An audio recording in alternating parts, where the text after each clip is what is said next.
Thank you.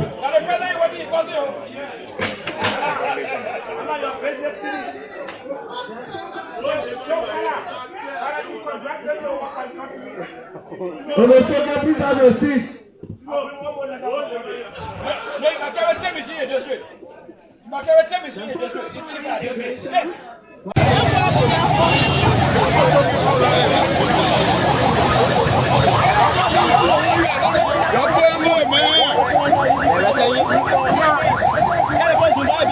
Our national police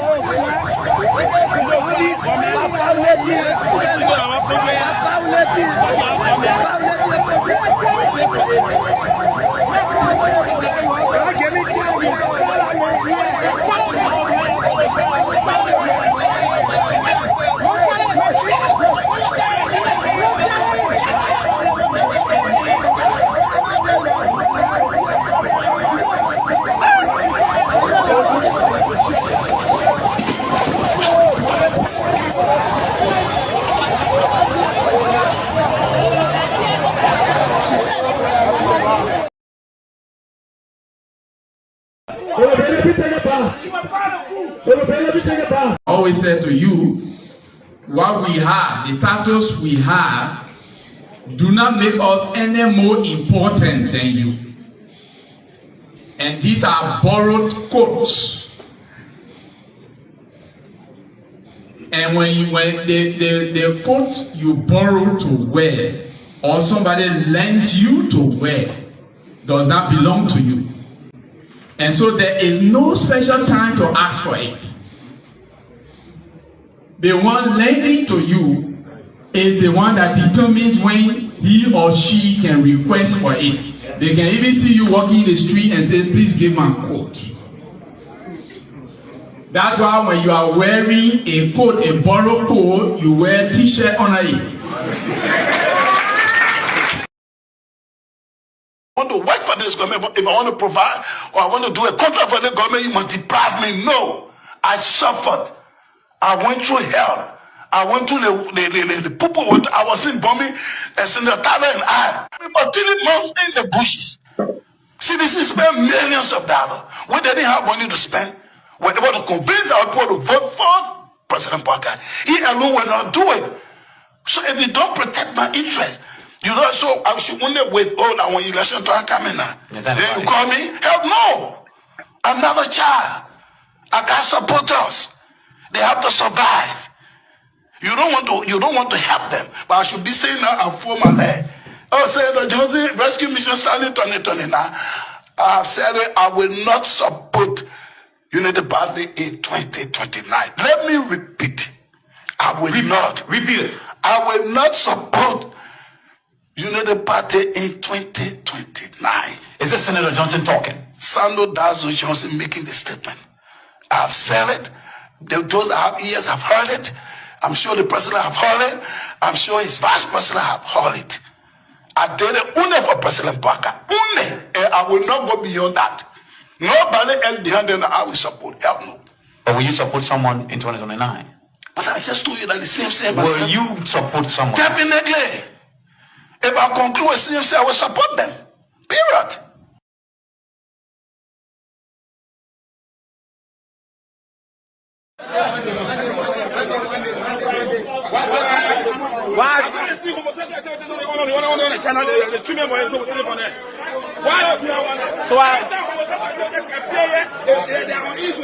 What are you saying? I understand. I know that. Thank you very much. Thank you very much. So why are you angry? Why? It's unfortunate.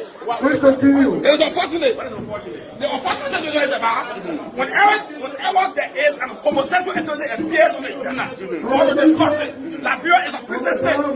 You cannot have homosexual activity appears on the agenda. The speaker, they are on east. The talk should remove it. So why are you censoring? We had our communication the other day. We invited the UFC people in that Methodist church. They want to practice homosexual activities here, gay activities. We continue to push the agenda. Every time we put on the floor, when they come to the session, they remove the floor. And as a mission, just raising it. All the agenda, the agenda is there. Come here, Johnson Williams. Said to raise our issue, they went to community rooms. They stay in community rooms. So we asked them for them to discharge this so we can pass it. They said, no, we should move on that agenda. So I raised the issue and they said, go outside. Do you think homosexuality? There's no 14 on the part of the speaker. There's no 14 on the part of the speaker. They cannot support homosexuality. We're here. President Bala said up here that we should ban cultural activity that is harmful. All of them accepted the bill. Immediately, instead of community room, they now discussing it so we can ban cultural activities in the country. Now, homosexual bill appear, they said no, we should not discuss it. He who cleans everything will come and clean it. Do you think that has been practiced? Do you think that has been practiced in Nigeria? You say so. Come again? Do you think homosexuality is being practiced in our country? It has been practiced. You saw the UMC, the Book of Discipline. Today, the United Methodist Church, on 12 and ST number is being closed. The guy saying church in Burial in Primo is being closed. People are worshiping in the Senate House. So one of the fastest to lay the responsibility for all this, I know. What do you want? What do you want? What the legislature want in terms of this homosexuality? What is the communication pushing for? The communication is pushing for us to discuss it, to show to the world that we as Nigerians cannot accept homosexual activities. Period. We're going to pass a law on it. Definitely. That's what the bill is calling for. Anybody practice it, we make sure we incarcerate you, we put you in jail for less time. Your procedure also calls for the speaker to have the authority to decide what comes on your floor, to decide what should be discussed. That is an unfortunate part of it. That's a law. I know the speaker knows very well that the issue of homosexual activity it is counterproductive, it is not something that people accept. So once they appear, then you give us the opportunity. This play is an internet theater where we do the debate issue. It is not play for someone to come and tell a guy all of their children. No, when you listen to our people. So the speaker come and tell a guy our communication, not beside the homosexual. Not beside the homosexual. Why? President said up here to ban harmful cultural practices. All of them gracefully accepted it. Then so they will say homosexual activities should not be practiced here. They say no, go outside. I'm here outside. Considering the fact that the House of Representatives white people, what are the police saying? No, what of the police here? So they don't have the kind of spirit we have. Okay? To define some issues on the floor. So all of them waiting for the voting. So the only way the police will exercise that free charge is that when the report comes out, they on the floor and you ask for that permission to vote. But they may not have the intellectual ability or the kind of public spirit they have to hear some of the issues. They don't have it. They are here and know for them that it's not okay. So they are insupportable. So they ask us to put on the floor. So when it's discussed on the floor, when they ask for a vote, you will find a unanimous vote in this place and it's some activities here. So it's not the speaker I want, it's not the speaker I want, and all guys Thank you so much.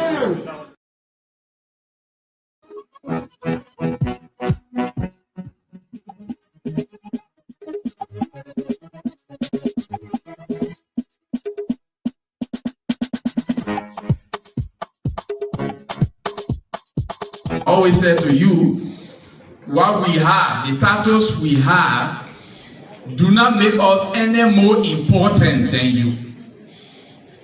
And these are borrowed quotes. And when the coat you borrow to wear, or somebody lends you to wear, does not belong to you. And so there is no special time to ask for it. The one lending to you is the one that determines when he or she can request for it. They can even see you walking in the street and say, please give my coat. That's why when you are wearing a coat, a borrowed coat, you wear a t-shirt under it.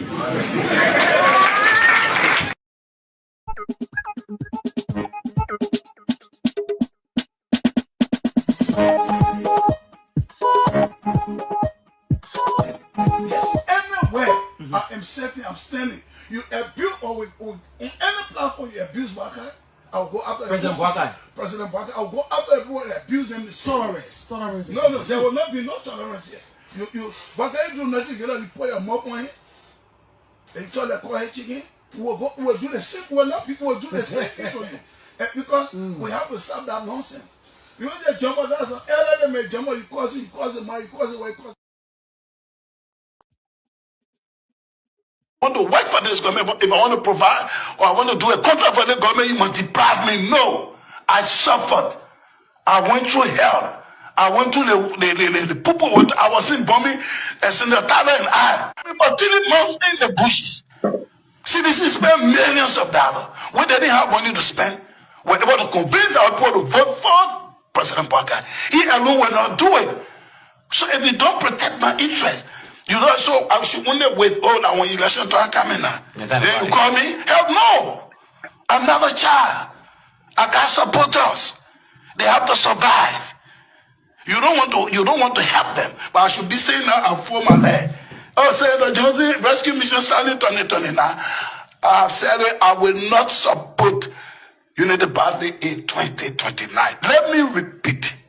I will not. Repeat it. I will not support Unity Party in 2029. Is this Senator Johnson talking? Sando Dazo Johnson making the statement. I've said it. Those that have ears have heard it. I'm sure the president have heard it. I'm sure his vice president have heard it. I did it only for President Parker. Only. And I will not go beyond that. Nobody else behind them that I will support. Help no. But will you support someone in 2029? But I just told you that the same. Will you support someone? Definitely. If I conclude with CMC, I will support them. Period.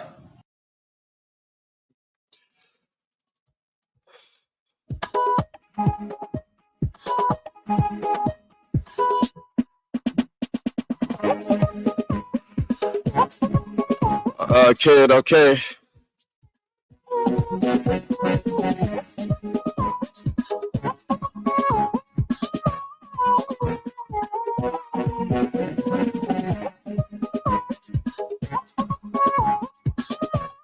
A pleasant good morning, and wherever you are, I'd like to say welcome to this edition of the Today Show right here. This is the Spoon Breakfast program, a program that provides you everything that's needed for your breakfast. And of course, my name is Yekezi Zobe. This morning, the time is 8 o'clock. From wherever you are and whatever you're doing, we'd like to say welcome to the show, and let's have a wonderful time together here this morning, because it promises to be very, very interesting here. We are here to serve you a very, very scrumptious breakfast from now until 10 o'clock. What do we have on our plate for you? Very shortly,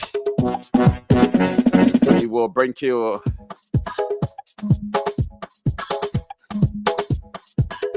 the transportation fares to major cities or areas in Liberia, from Monrovia to major cities and towns.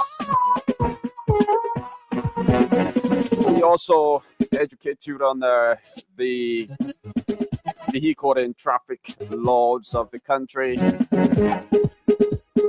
Oh yes, that's important, because a lot of our drivers don't know this law. It's done bad by them. Some of them know the law, but it's done bad by them. Some deliberately and some ignorantly. So it's important that every morning we bring you some sort of education about the vehicle and traffic law of Liberia. We also cut across Liberia to speak with some of our correspondents who will be telling you exactly what's happening in their various counties. Specifically this morning, we speak to our Gbapolo County correspondent. There's reports of too many mysterious deaths there in Gbapolo County. Solomon Tipla, our correspondent, will be bringing us up to speed with that development.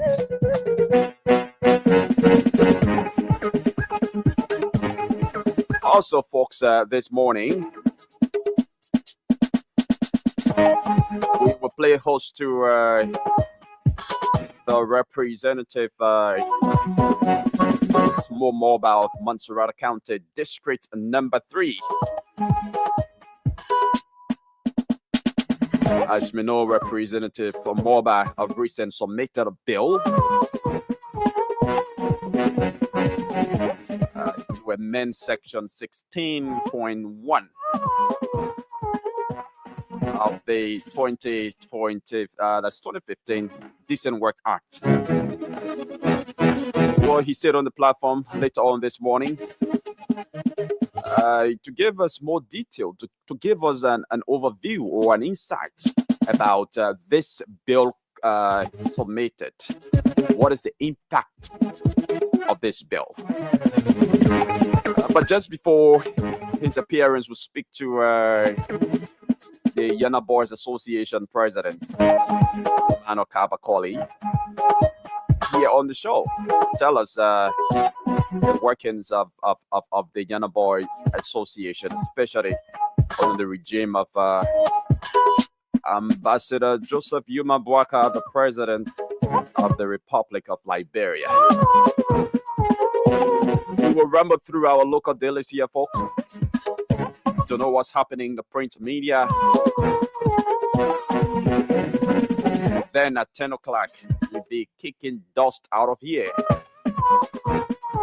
So, folks, that's the lineup of the show here this morning. My name is Yekezi Zwobel. I hope to be joined by Sylvester Wowie. Together, we drive you through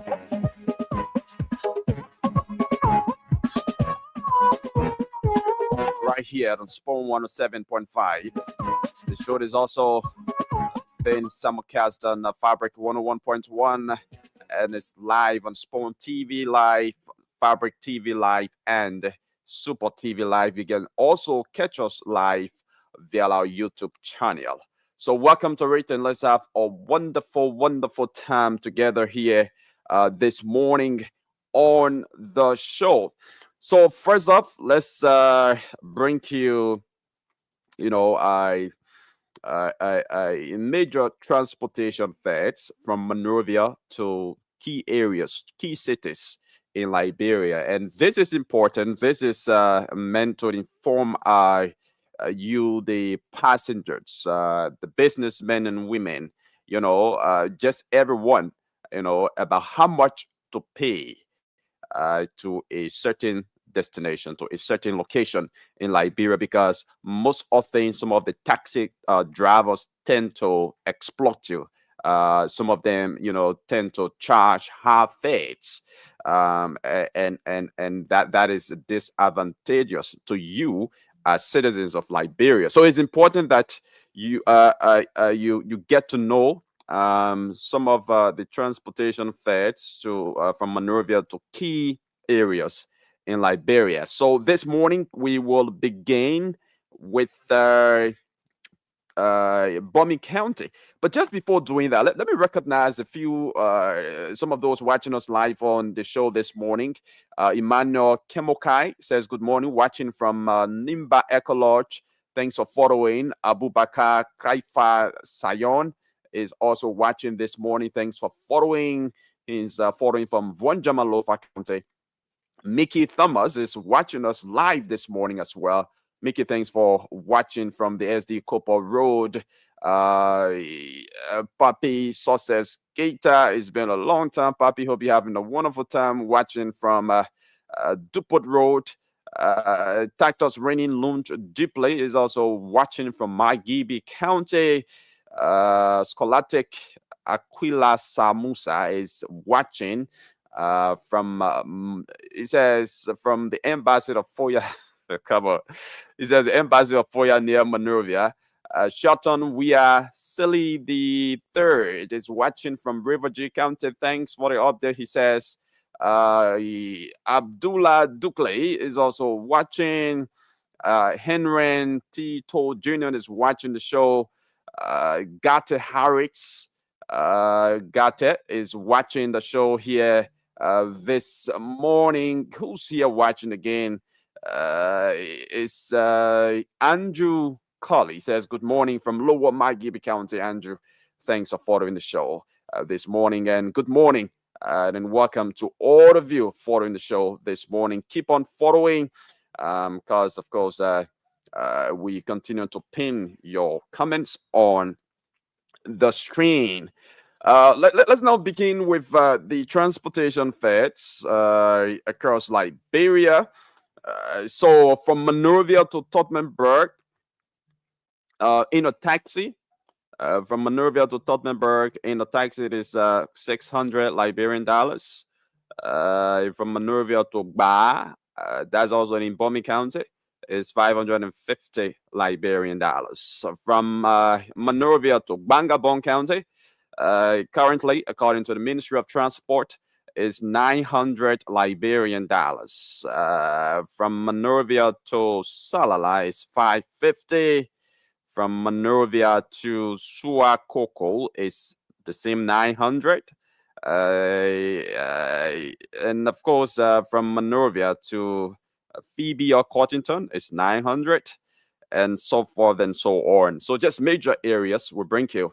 From Gbapolu County, okay, let's go to Gbapolu. From Bopolu, from Monrovia to Bopolu is 1,400 Liberian dollars, according to the Ministry of Transport.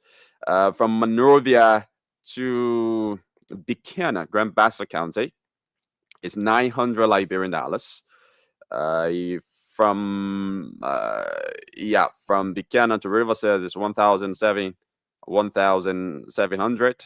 From Buchanan to Sano is 5,000 Liberian dollars. That is for taxi.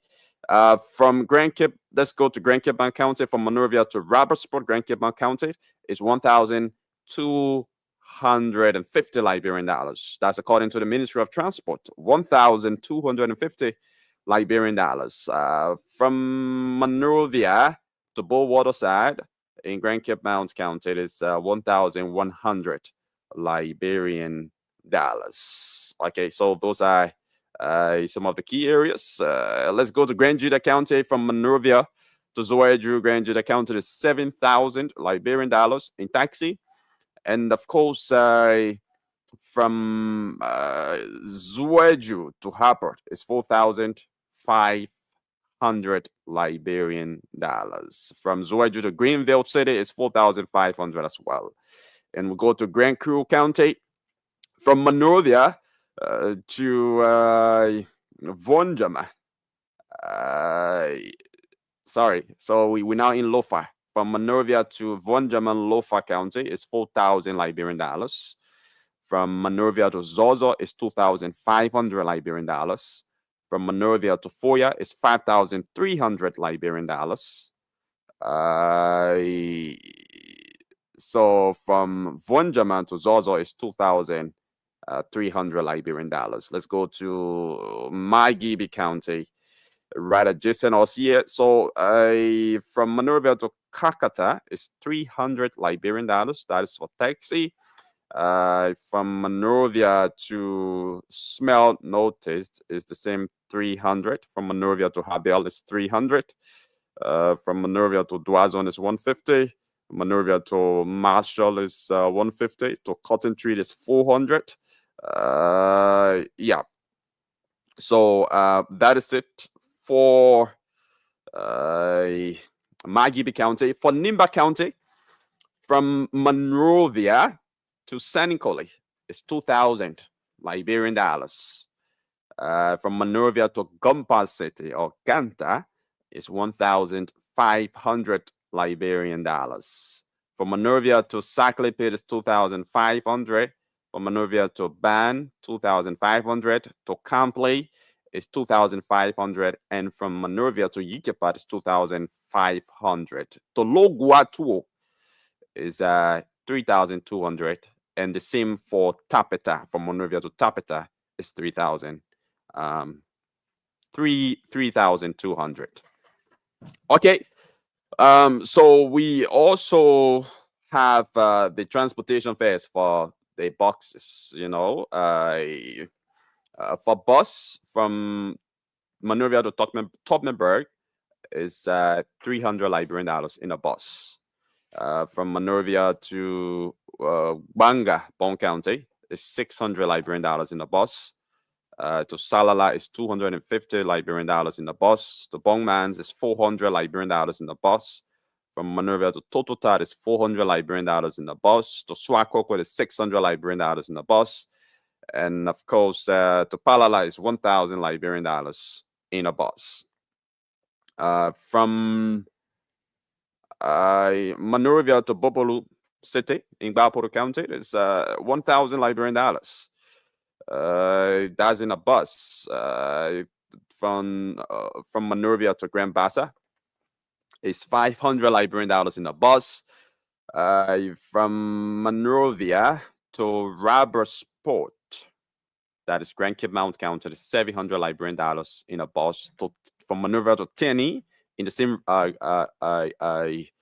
Grand Cape Mount is 500 Liberian dollars, and of course, from Monrovia to Bullwaterside is 700 Liberian dollars. Let's now go to Grand Jude. From Monrovia to Grand Jude, specifically Zueju, is 4,500 Liberian dollars. 4,500 Liberian dollars. From Monrovia to Vonjama in a bus is 2,000 Liberian dollars. From Monrovia to Salaye is 900 Liberian dollars. To Zozo is 1,200 Liberian dollars. To Konya is 1,500. To Kolahun, 4,000. And to Foya is 4,000. For Maigibi County, from Monrovia to Kakatat is 150 Liberian dollars in a bus. And to Smell No Taste is 200 Liberian dollars in a bus. Okay. If Maryland County, from Monrovia to Harper is 7,500 Liberian dollars in a bus. From Monrovia to Plebo is the same fare, 7,500 Liberian dollars. In Nimba County, from Monrovia to Sanicole is 1,200 Liberian dollars in a bus, and to Ganta or Gompa is 900 Liberian dollars in a bus, and that's according to the Ministry of Transport. And these are newly approved Leeward County transportation fares for 2025 by the Ministry of Transport in collaboration with the leadership of the transport unions and the Ministry of Commerce and Industry. Commuters and the public are advised to report any violation or any violators to the Ministry of Transport or the nearest Liberia National Police station or office, including the Ministry of Transport inspectors, or call the following numbers if you find any driver or drivers charging beyond these transportation fares. You can call these numbers 0776 06 4077 0776 0776 06 4077 0775 69 6652 0888 39 so it's 394908. So you can call any of these numbers if you find out that a driver, whether taxi or bus driver, is charging beyond these transportation fares. And the penalties for violators is the first offense. That is, if you violate for the first time, for taxi driver, you'll be fined 100 United States dollars for taxi drivers. For bus drivers, for the first offense, you'll be fined 200 US dollars. The second offense, the fine for taxi is 200 United States dollars. For bus is 400 United States dollars. And the third offense, 2 years suspension of operator driver's license. So if you consistently, violate this policy by the Ministry of Transport or by the government of Liberia as a whole,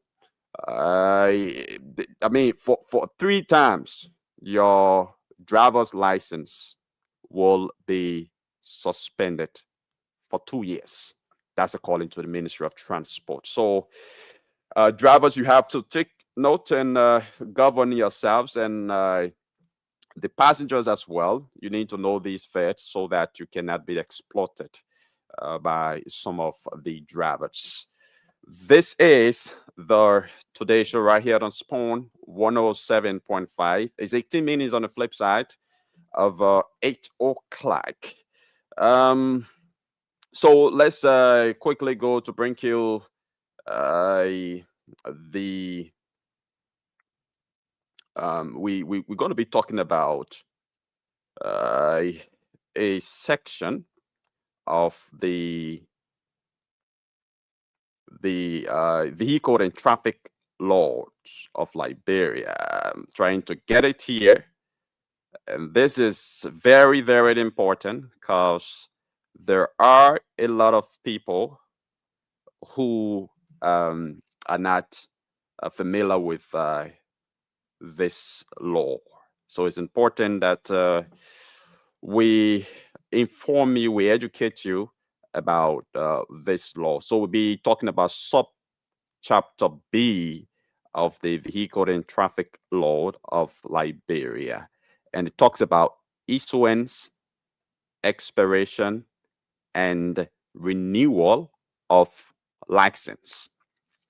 Okay, so let's go to license requirement.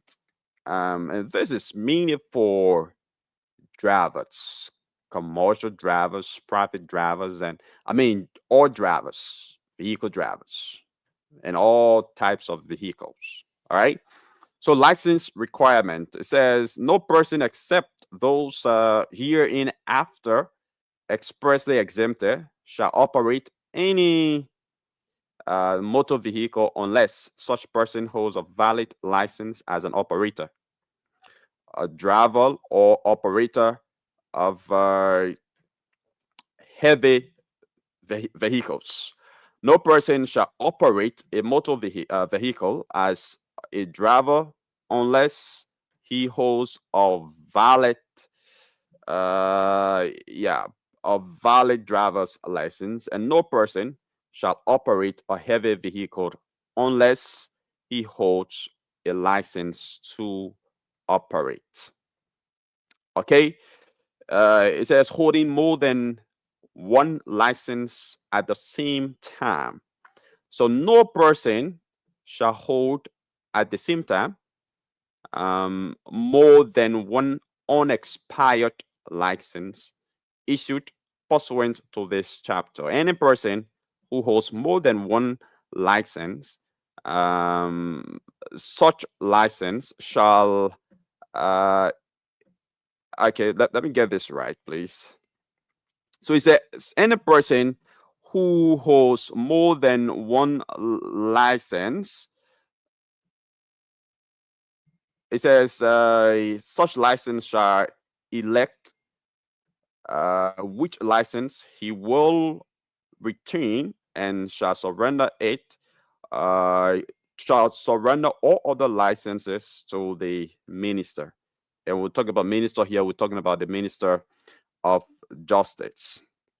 So coming to subchapter B, section 2.21, it says persons exempt from license requirements. So there are individuals who are exempted from license requirements. So it says the following persons may operate a motor vehicle without holding a license to operate a motor vehicle.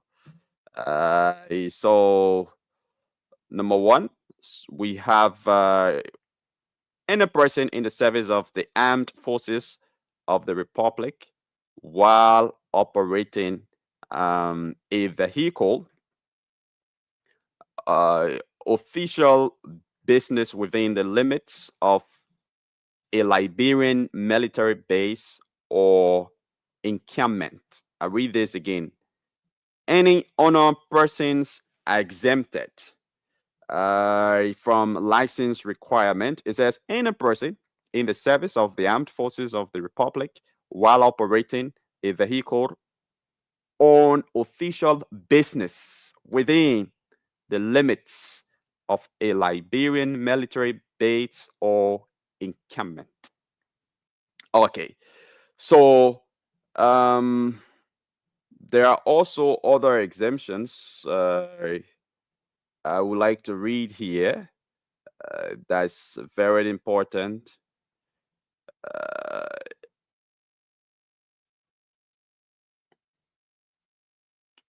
Okay, so it says a non-resident who has in his immediate possession a valid operator's. Oh my God, yeah. So the internet is buffering in here. So just give me a bit of chance to get to the law. Yeah. Okay.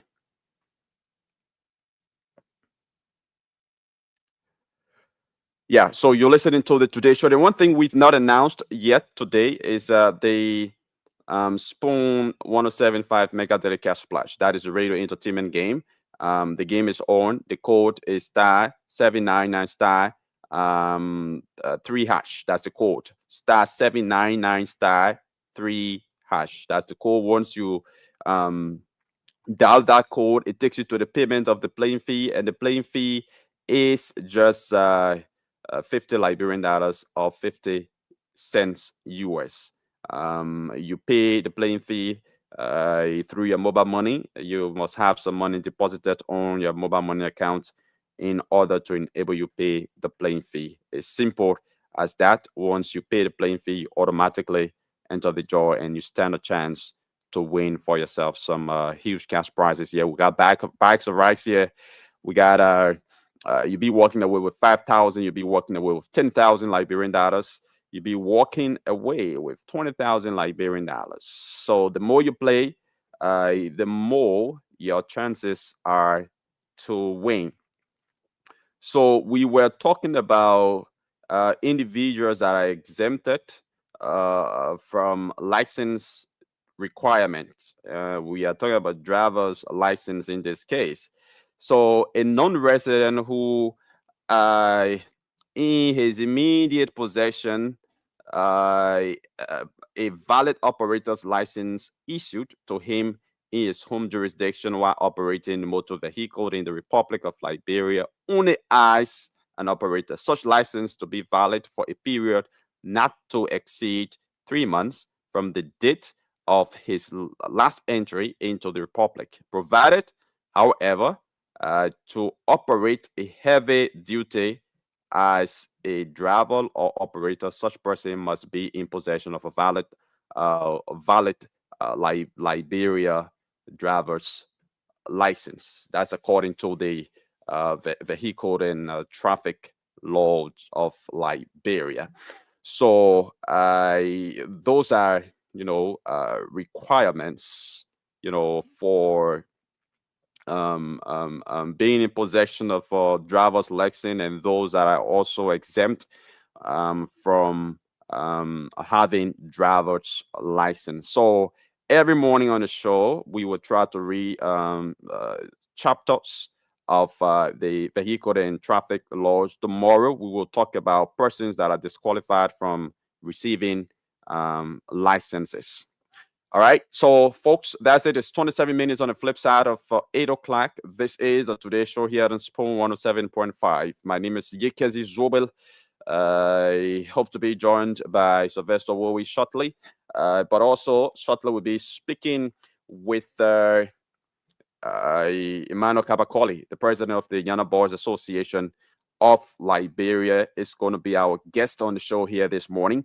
But in the meantime, let's place a call to our Gbapolo County correspondent to know what's happening there in Gbapolo County. We've got a report about, mysterious deaths there in Gbapolo County. What are the circumstances leading to those deaths? We want to know from our Gbapolo County correspondent, Solomon Tipler.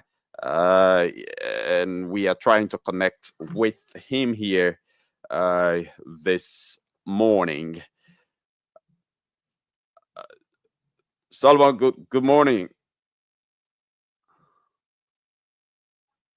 Solomon, are you there? Yeah. Welcome to the show. How are you? Bapulu is good. Yeah, cousin, Bapulu is good. Okay, Bapulu is good, but we are getting reports of too many deaths occurring there in Bapulu, some mysterious. You want to bring us up to speed with some of those developments? Yeah, so yeah, cousin, currently as we speak, we have two persons who were forwarded to court on Monday for allegedly murdering a guy in two different locations. And one of those persons, or one of those Two persons sent to court for murder. yeah, yeah, two persons were sent to court for what we consider to be manslaughter because one of the incidents it took place in one of the districts called Genwala District. Genwala District, a 34-year-old man was arrested and forwarded to Populi City.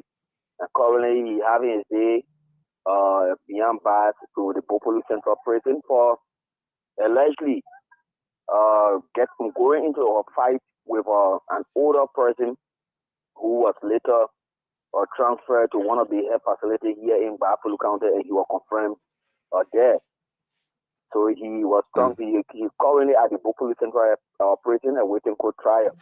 How old? How old was the deceased, and of course the alleged murderer?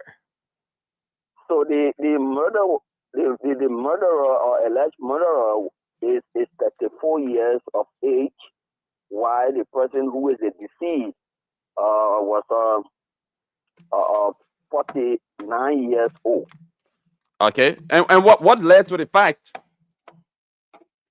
According to information we have gathered from the Liberia National Police from their preliminary investigation conducted, they said the two persons, usually, especially for that Fempulu area, they are doing mining in that particular area. So this day they came from, as usual, they came from their regular routine to come on the mine, and two of them they went into confrontation over while they were in a Kinju shop.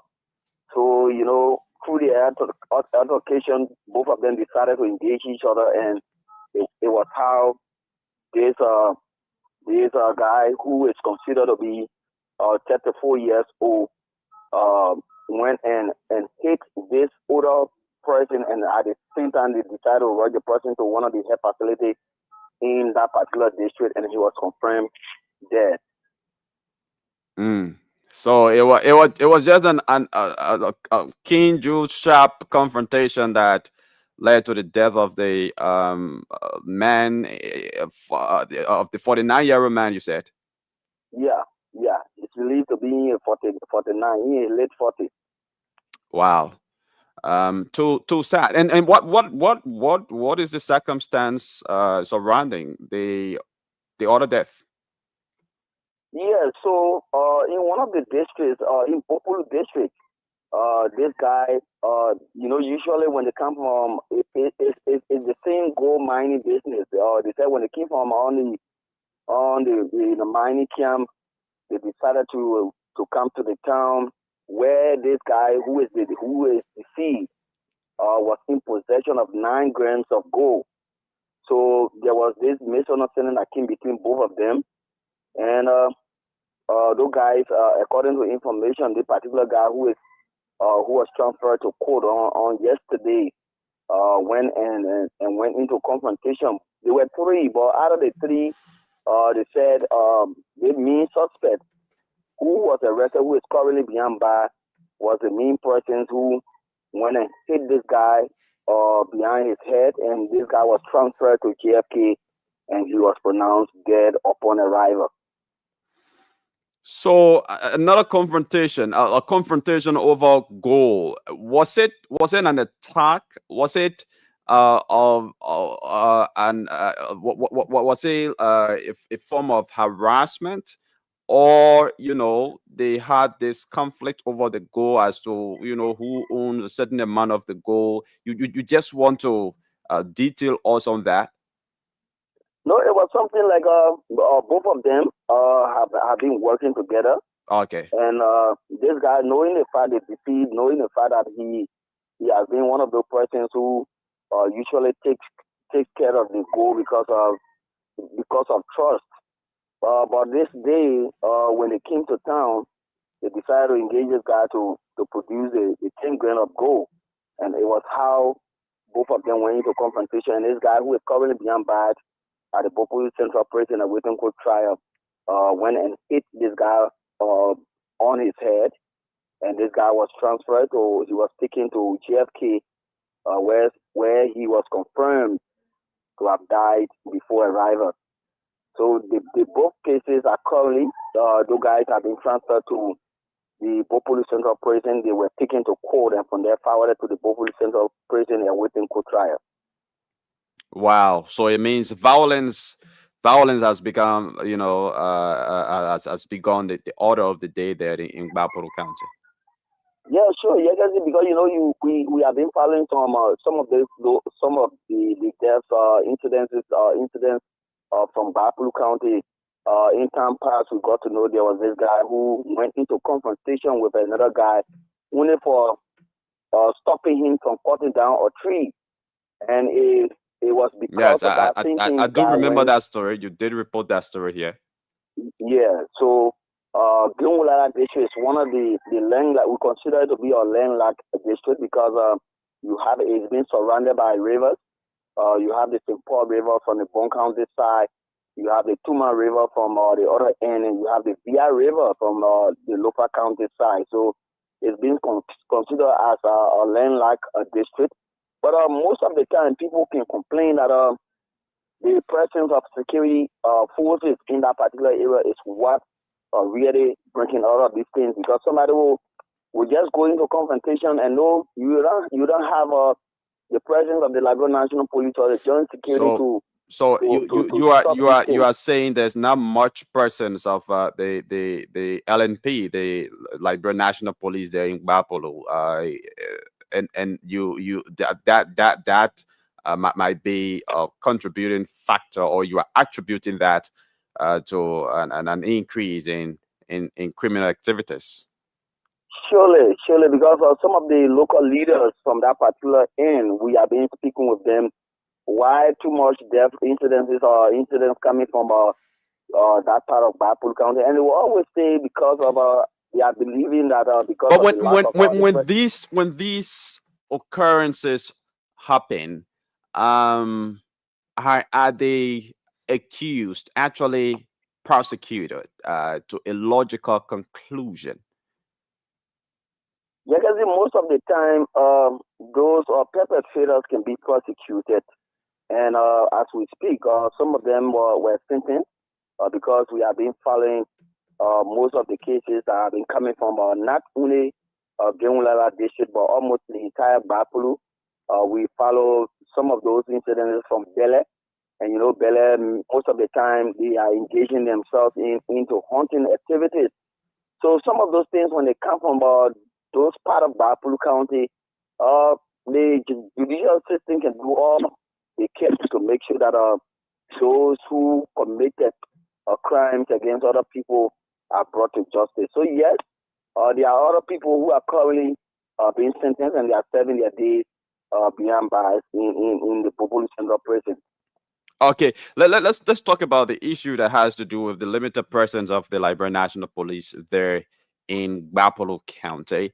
I mean, if the presence of the police is not felt much in Bapuru County or in all parts of Bapuru County, then how does the enforcement of rules and orders, how does the enforcement of the law go on? Who aids the police there when it comes to law enforcement? So the county have strategized to have some community watch forum members in some of the areas, but as a community watch forum officer, you will not be on government payroll. It's a volunteer basis. So you have John Brown, who is a volunteer or community watch forum member, or maybe have their farms work to do. So you don't expect that person to always stay in a town only to make sure that the law take a course. So some of those things are things that people really are concerned with, because you have the Liberia National Police. That man, he's on government payroll. He's being paid by taxpayer money, and he will always be there. But bulk of the communities we have in Buffalo, you don't have the present.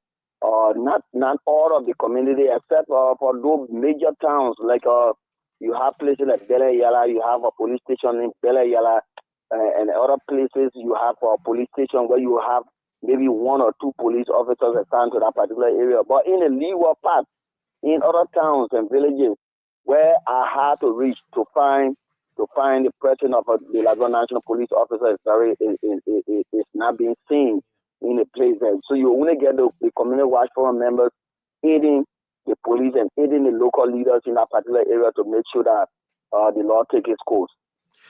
Okay, thank you very much, Solomon, for bringing us up to speed with developments from Buffalo County. Yeah, so just really quickly before you leave me, the District 1 representative of Buffalo County, Honorable Zina Nomo, have embarked on a free medication for our citizens in Buffalo District, because we have a mobile clinic team that are moved from town to towns to provide medical care for our people. You know, many a times, especially for some of the towns, you don't have a health facility in a particular area. So even if you have a health facility in a particular area, if you go to the hospital, they will give you a paper to go to the drugstore and buy drugs. But Sinanomo have taken the initiative to make sure that the people especially for his district, receive the needed medical care. So on day before yesterday, he dispatched a team in one of the towns called Bakweta, where we saw so many citizens receiving free medication in that particular town. That's yeah, Solo, that's a good initiative, but I'm sorry, we have a guest on the standby already. We've gone 10 minutes into the time of the guest, so let's hold it at that. Maybe we can continue with that development tomorrow. Thank you very much. Okay, yeah, thanks for having me this morning. All right, so Solomon Tipler is our Buffalo County correspondent. They're filling us in with developments from Buffalo County. It's 20 minutes up until 9 o'clock. Shot that we play host to the president of the Young Boys Association, Emmanuel Kabakoli, here this morning. But don't forget to keep on playing the radio entertainment game, because there are a lot of cash prizes and material prizes here to walk away with. The code is *799*3#. *799*3# is the code. And of course, once you dial that code, it takes you to the payment of the playing fee, which is just 50 Liberian dollars or 50 cents US. And once you pay that amount, you enter your mobile money PIN to confirm the payment, and you automatically get into the draw. And then you stand a chance to win for yourselves 5,000 Liberian dollars, 10,000 Liberian dollars, 20,000 Liberian dollars. And we have bags of rice here in huge quantity to be won as well. So our cash prize winners will be taking along with them a bag of rice or two, depending on how much you're going to win. So keep on playing to be one of our lucky winners here this morning. Just before we usher in our guest, I'd like to welcome on the show Sylvester Wowie. Sylvester, good morning. Good morning, Yakazi, and let me say good morning to our many listeners. All right. It's good having you this morning. Pleasure, as usual. Okay, so folks, we take a very short break. When we come back, we speak to Emmanuel Kabakoli.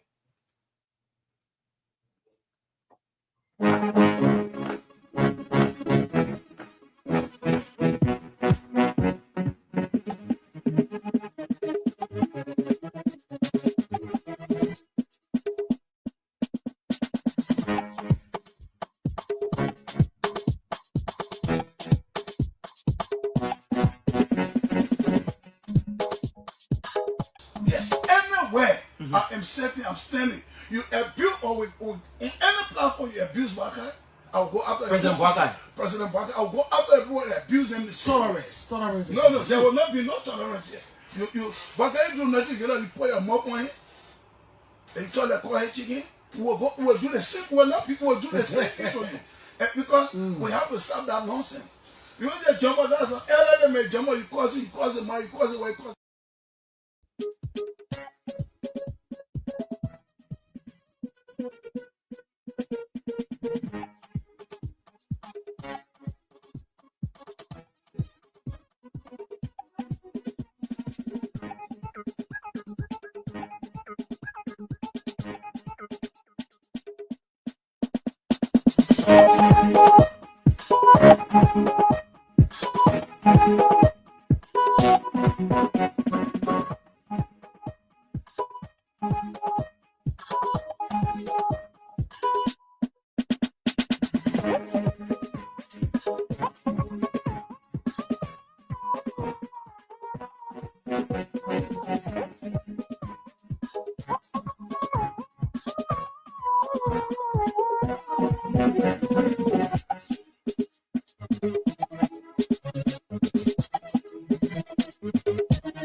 Listen, welcome back. This is today's show here on Spoon 107.5. It's approximately, it's 16 minutes up until 9 o'clock. And we do have here in our studio the president of the Young Boys Association of Liberia, Emmanuel Kabakoli.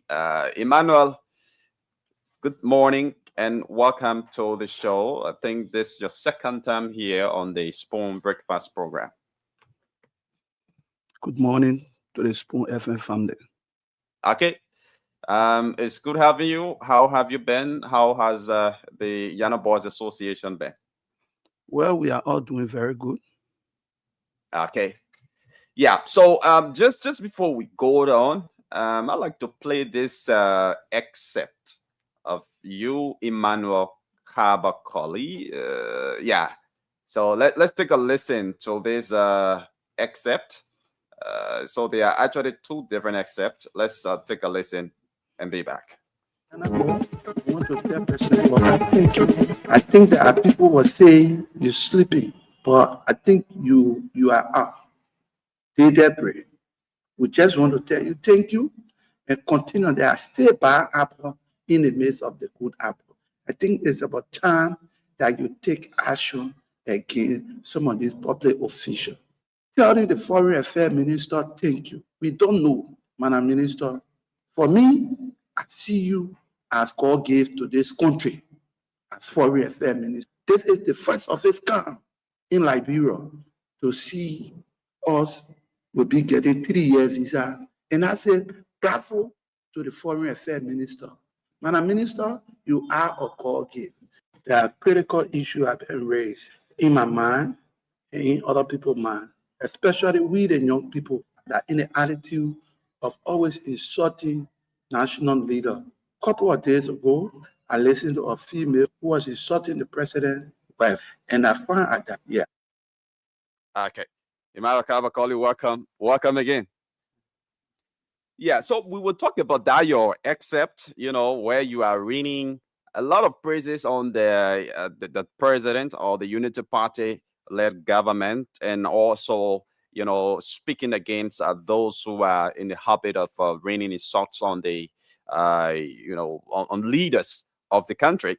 But let's come to firstly know about your operations, the association.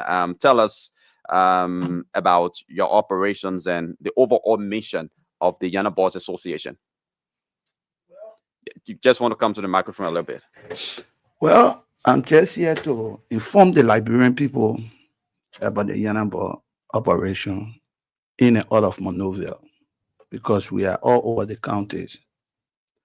The Young Boys came to being by 2012, coming up to 2013, 14, when we started this. At the time, our late presidents were living, Prince Cody, where we had Stephen Quarter, Emmanuel Bidell, Darren Gwynn, couple of them, Bobby Woolsey, who is in Ghana now, going through a medical treatment because he lost his both spinal.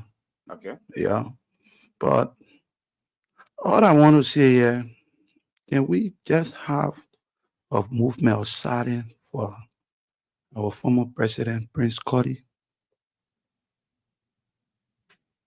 Thank you. Okay.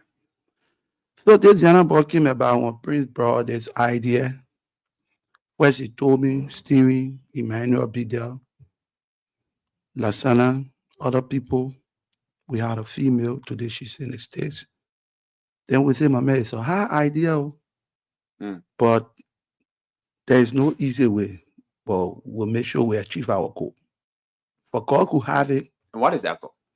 The goal is informing of the Yanabo. Okay. Sharing the idea to other people. Yeah. So. And what did you even think about forming a Yana Boys Association? Thank you. The reason why is that the Yana Boys needed people who could talk to them on the street. Okay. I mean, I do know who Yana Boys are, but maybe others in Radio Land don't know who the Yana Boys are. So you just want to explicitly say who the Yana Boys are. You didn't talk about Yana Boys. I know they get Yana girls too. I think what you're saying, you're right, because there are a lot of people out there who know the meaning of Yana Boys. Okay. Yana Boys are people who you see on the street. They sell small business, market in the wheelbarrow. Some of them go buy and sell fast market where they can earn quick profit for they and their family. If you go out there, Waterside, Red Lake, Douala, even as far as Cantor, Bon County, Mangibi, Basso, everywhere got Yana Boys there. And in all of those counties, we got stationed there. We got people there. So the Yana Boys are those that are selling on the street. I mean, on the they don't side, have a special place. They don't have a specific, market area where they sit to sell. Exactly. But they just, taking the market around to sell. Yeah. So are women inclusive? Because the association's name, whenever I listen, because it's not only boys that are selling along the streets. There are also women. There are also girls that are selling along the street. So what the association is only about boys? Are women inclusive in this association? You know something, we are trying to see how best we can amend the constitution and to see how best to bring women in. To make it inclusive of women. Yes. Okay. To make it gender balance. Yeah. Okay. Yeah. All right. Yeah. So you are talking about your goal. Well, I will say this. Our goal here is that, and one thing, let me correct this before talking about our goal. I want everybody to listen to this. There are people who have to believe. There are people who you refer to as Yanabo, are people who are not serious. And I can tell you today, within the Yanabo, through the help of God, and through the help of the former president, President Sirleaf, at the time, Honorable Joe Human Walker was serving as vice president. There are people from the Yanabo got a lot of skills, first degree, and other things. Today we are graduating from one stage to another stage. Okay. The human capacity, building our skills in different areas. Yeah. All right. Yeah. So how are your members faring? How are they doing, especially since you took over as the president of the Yana Boys Association? How are they doing? Well, the last time you asked me the same question, I said, can you tell me when was the last time you saw Yana Boy on the street causing problem? You said no. to tell you that we are doing well. I always tell you when I come here, I'm looking at peace. We are doing extremely well, my brother. What we want, we know all is not well. But in the midst of the North, we pray for peace day and night. It don't have to be the Unity Party-led government. Any other government come to power, we pray for peace. The peace we want in this country. We don't want chaos. This is why when somebody do good, you talk it. This is why I'm always there to see some of the good things and see some of the bad things. I know all is not well with my members. Okay. Everybody can be happy. And you not expect everything to be well. All these fingers are not equal. This is why I always tell people, I'm rather to eat. Okay, so you talk about empowerment Yeah. of your members earlier on. You want to give us details of some of those that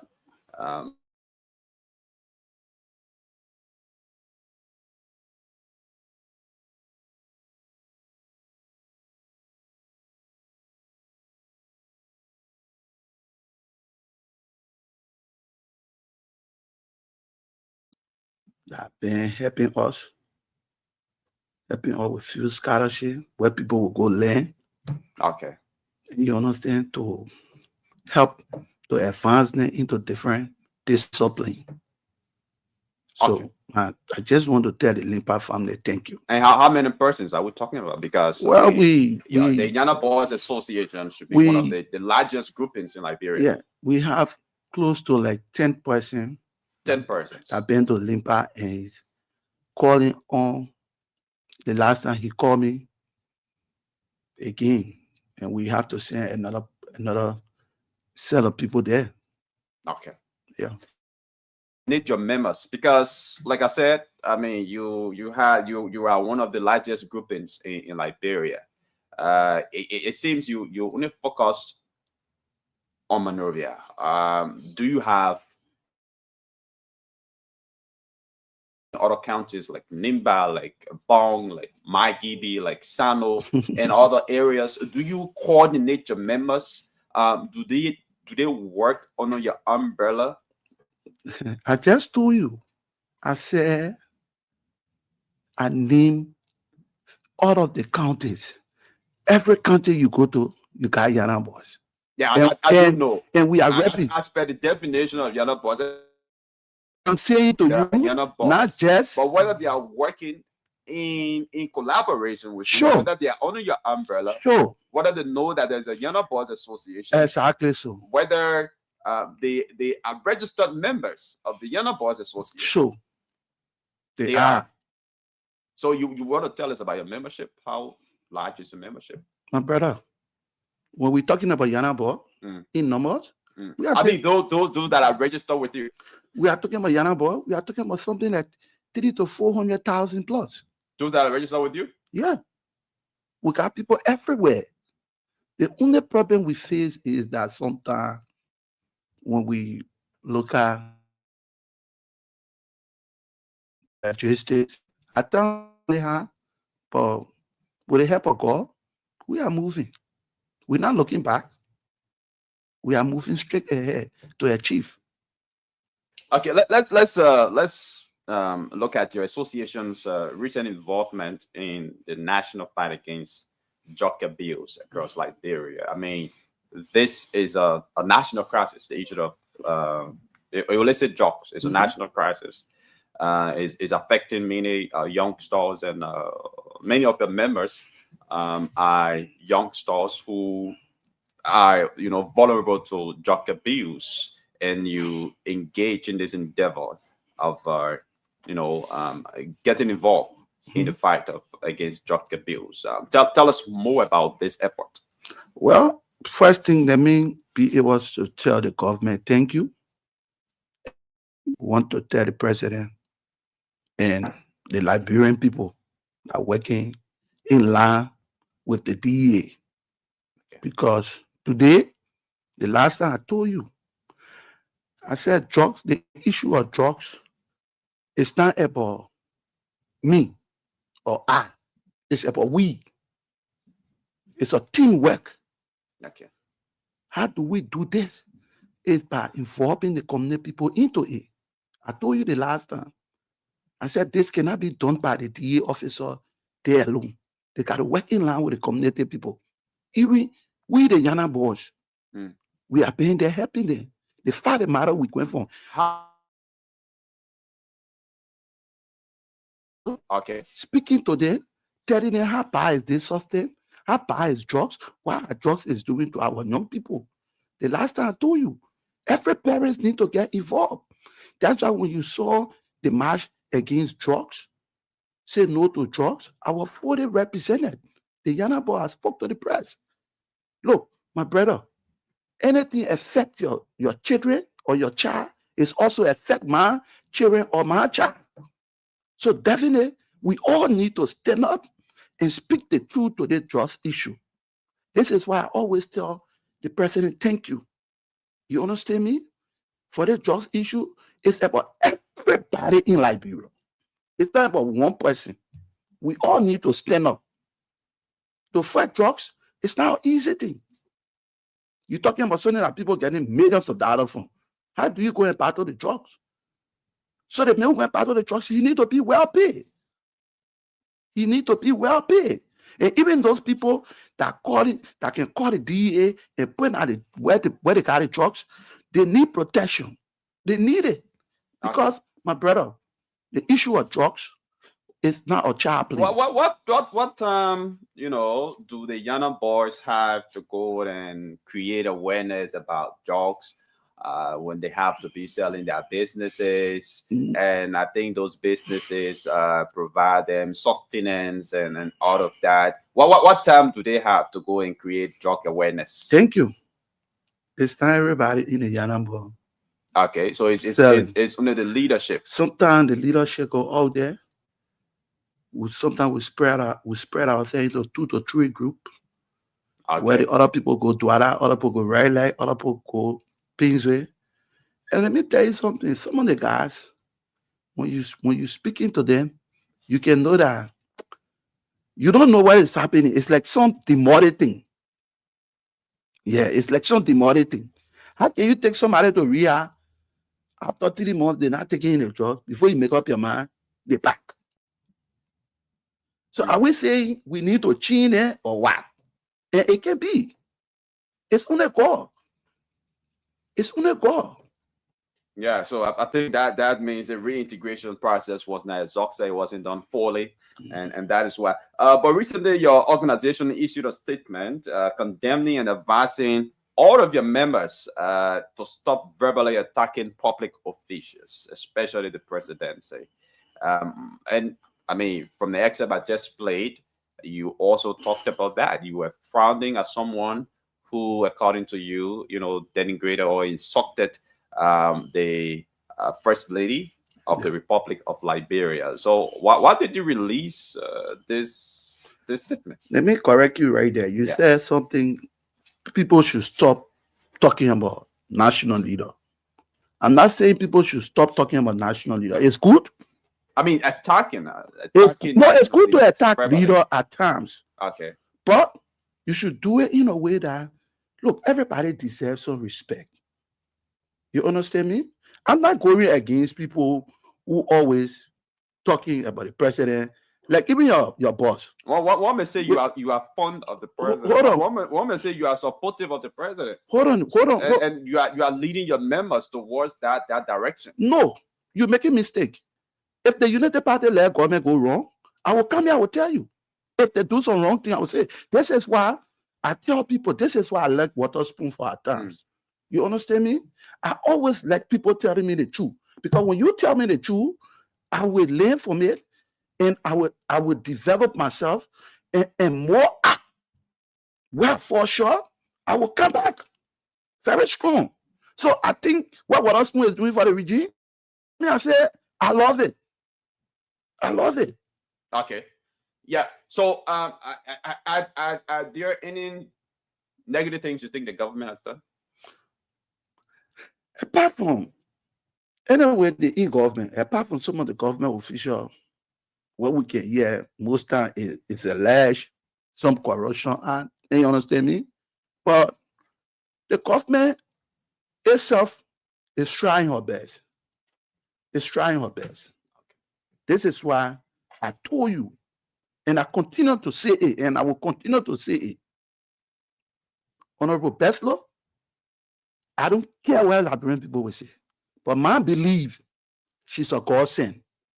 Okay. The reason I say so is just common. At times, you don't see God, but he passes through people, speak through people, and those people speak to you. You understand me? Mm. So for us, we got nothing to do, nothing to say, but is to tell her thank you. When I saw her on the news with the Secretary of State in America, I said something good is coming to happen for Liberia. Because I know who is Marco Romeo. It's somebody who Trump believe in President Trump. You understand me? And quite recently, when I was watching the TV, I saw President Boga in France. And I said, wow. And I said it. I said, I hope to have that. You are really so. Very shortly, we be playing host to Montserrat County District Number 3 Representative, Honorable Small Mobile. He's already here with us. So let's just take 5 minutes with you. You are really a lot of praises on the government. What has this government done for the Yana Boss Association? Thank you. I told you. The Unity Party level government have done a lot of good things for Yana Boys. What are some of the good things? I just told you. Every young man, every young woman, first of it, and first start, they need education. Okay. More capacity. Okay. We have the opportunity to send people to MPTC, LOIC. You need them. And that is through the effort of the government? Yes. Is it a government that's people in government, sometimes people who are not in government. There are people who are helping us.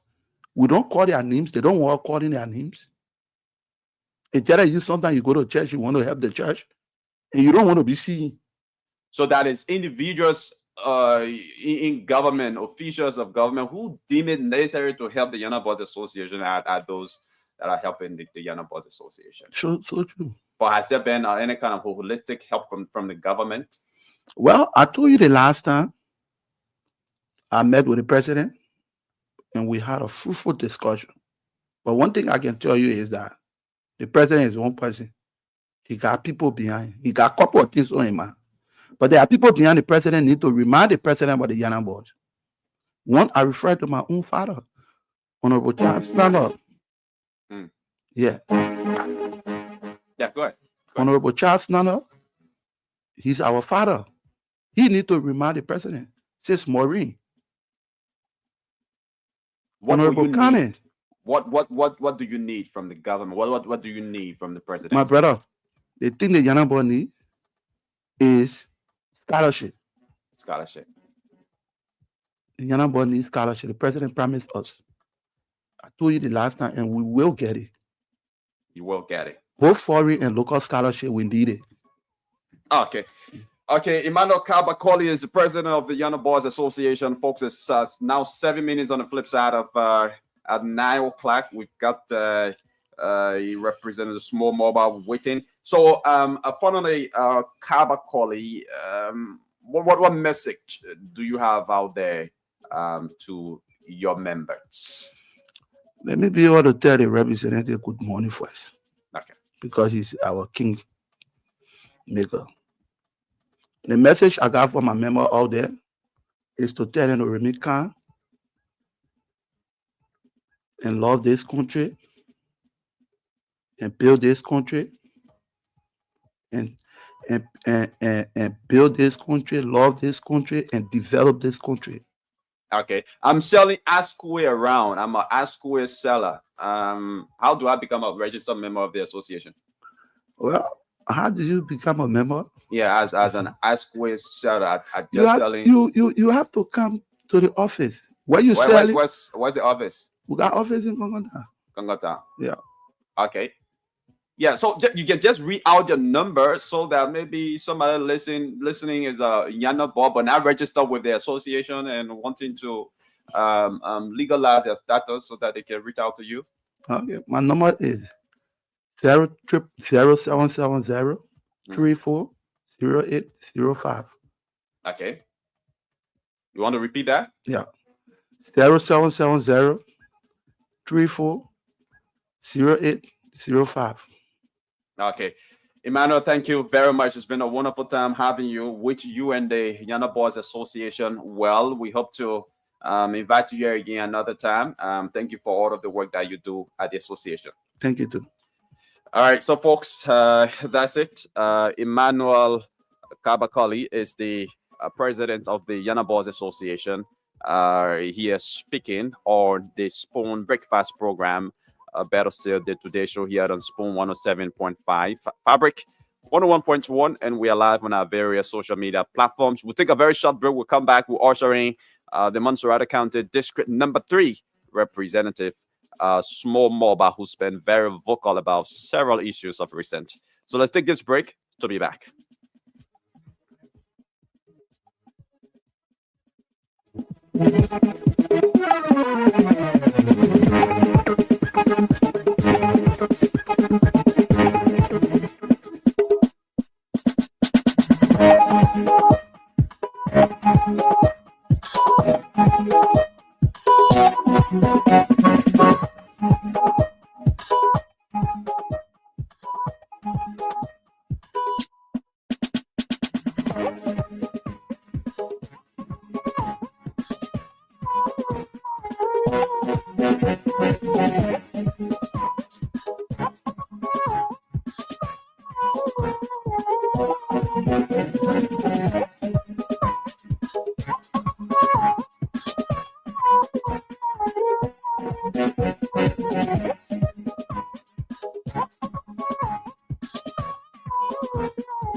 Okay, the pleasant welcome back. You are listening to the Today Show right here on Spoon 107.5. The show is being simulcast on Fabric 101.1 and live on Spoon TV, Super TV, Fabric TV, and our YouTube channel. Welcome.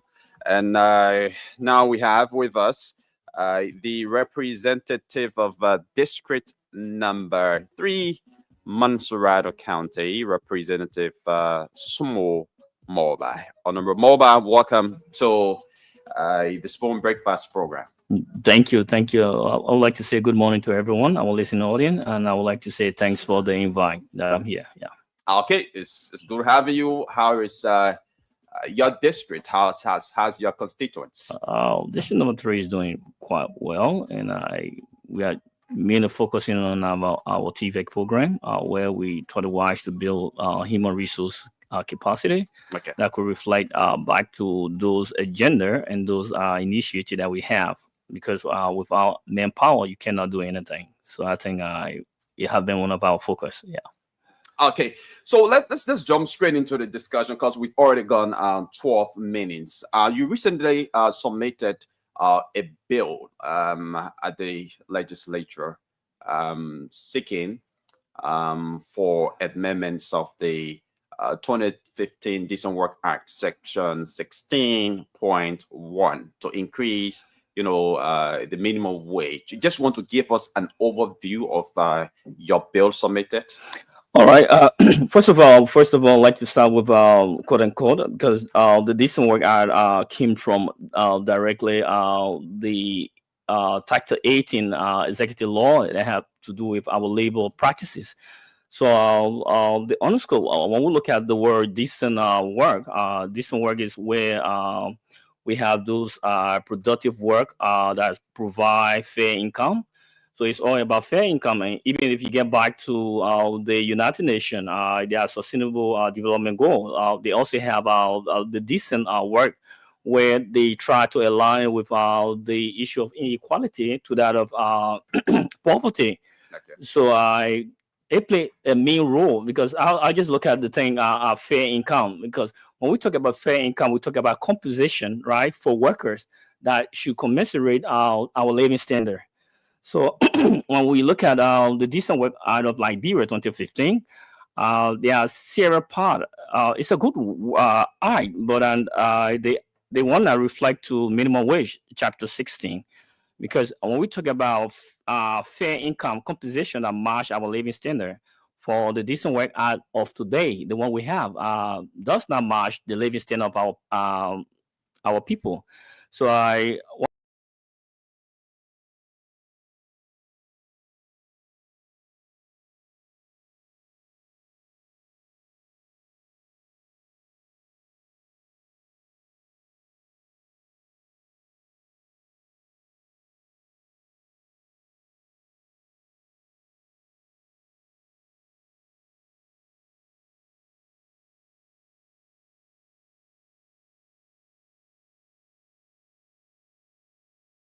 for the skilled worker, you find that construction industry, people that mine our iron ore, people that take our natural resources like the gold, pay our people less. Okay. So when you pay our people less, you look at the amount of 68 cents. 68 cents just an hour. Look at 8 hours, $5.50. So we say no. $5.50 in a month, someone receiving 143. Then remember now, it's in the bracket of taxation. So they deduct what we call withholding. When you take our withholding from our $143, you left with nothing. Then you look at the insurance NASCO benefit. You take a NASCO benefit, there is nothing. So if you have someone living in Red Light and going to Seti Brother, I have someone who work at Seti Brother and they make $143. So if the person paying their way every day to go Seti Brother and come back, there is nothing to show it's a volunteer job. But at the end of the day, the individual want to work to show that he's working. So he continues the job, but yet and still there is nothing to relate to his living standard. The money cannot match the living standard. So when you see that and look at what the foreigner received, right, there's a disparity gap that we need to close, right? Because over the year we haven't gone through review of our minimum wage, right? So what we thought it was to do is to change the figure. Okay. So that it can match our present day economic, where people can be able to buy at the end of the day something we leave with them to buy. Because I went to some construction area like Salamenta, I went to Beer Mountain, and you look at the life of our people. Some people work at the end of the day. There's nothing like retirement benefit. So if you have a salary that can commensurate, where people can take insurance like NASCAR, you can get back to NASCAR at the end of the day and get something from them, right, in return. But when there is nothing in return, at the end of the day, our people suffer. So we increase it to 250 United States dollars for the skilled worker. For unskilled worker, we increased it. It was 91 for unskilled worker, cashier worker. We took it to $200 so that at the end of the day, our people can have something to do. Then for the private sector, we look at the foreign industry, right? We have construction. What we did was to segment the entire minimum wage, because it just focused one area. And I would say this. You cannot have the private sector holistically with the same salary. Because when we look at the private sector, we have the local businesses. The local businesses have less number of employees. So when you look at the foreign businesses to that of construction, they have more employees, right? And they generate more income. So how can we balance that? So for the local businesses, we maintain it to 150 United States dollars, right, a month. That's a fair one for the local businesses, because it takes time for us to generate and make more income. But for the foreigner, we say no. Let's step it out. What may ask, Yeah. how were these specific amounts determined, and what factors did you consider? First of all, we have to look at the economic factor. We look at inflation. We look at the price of commodity, right, in the market, right, whether the salary can commensurate after the deduction of those taxes, whether people can be able to afford to buy those things, right? So we look at it, then we look at the present day, our transportation, right?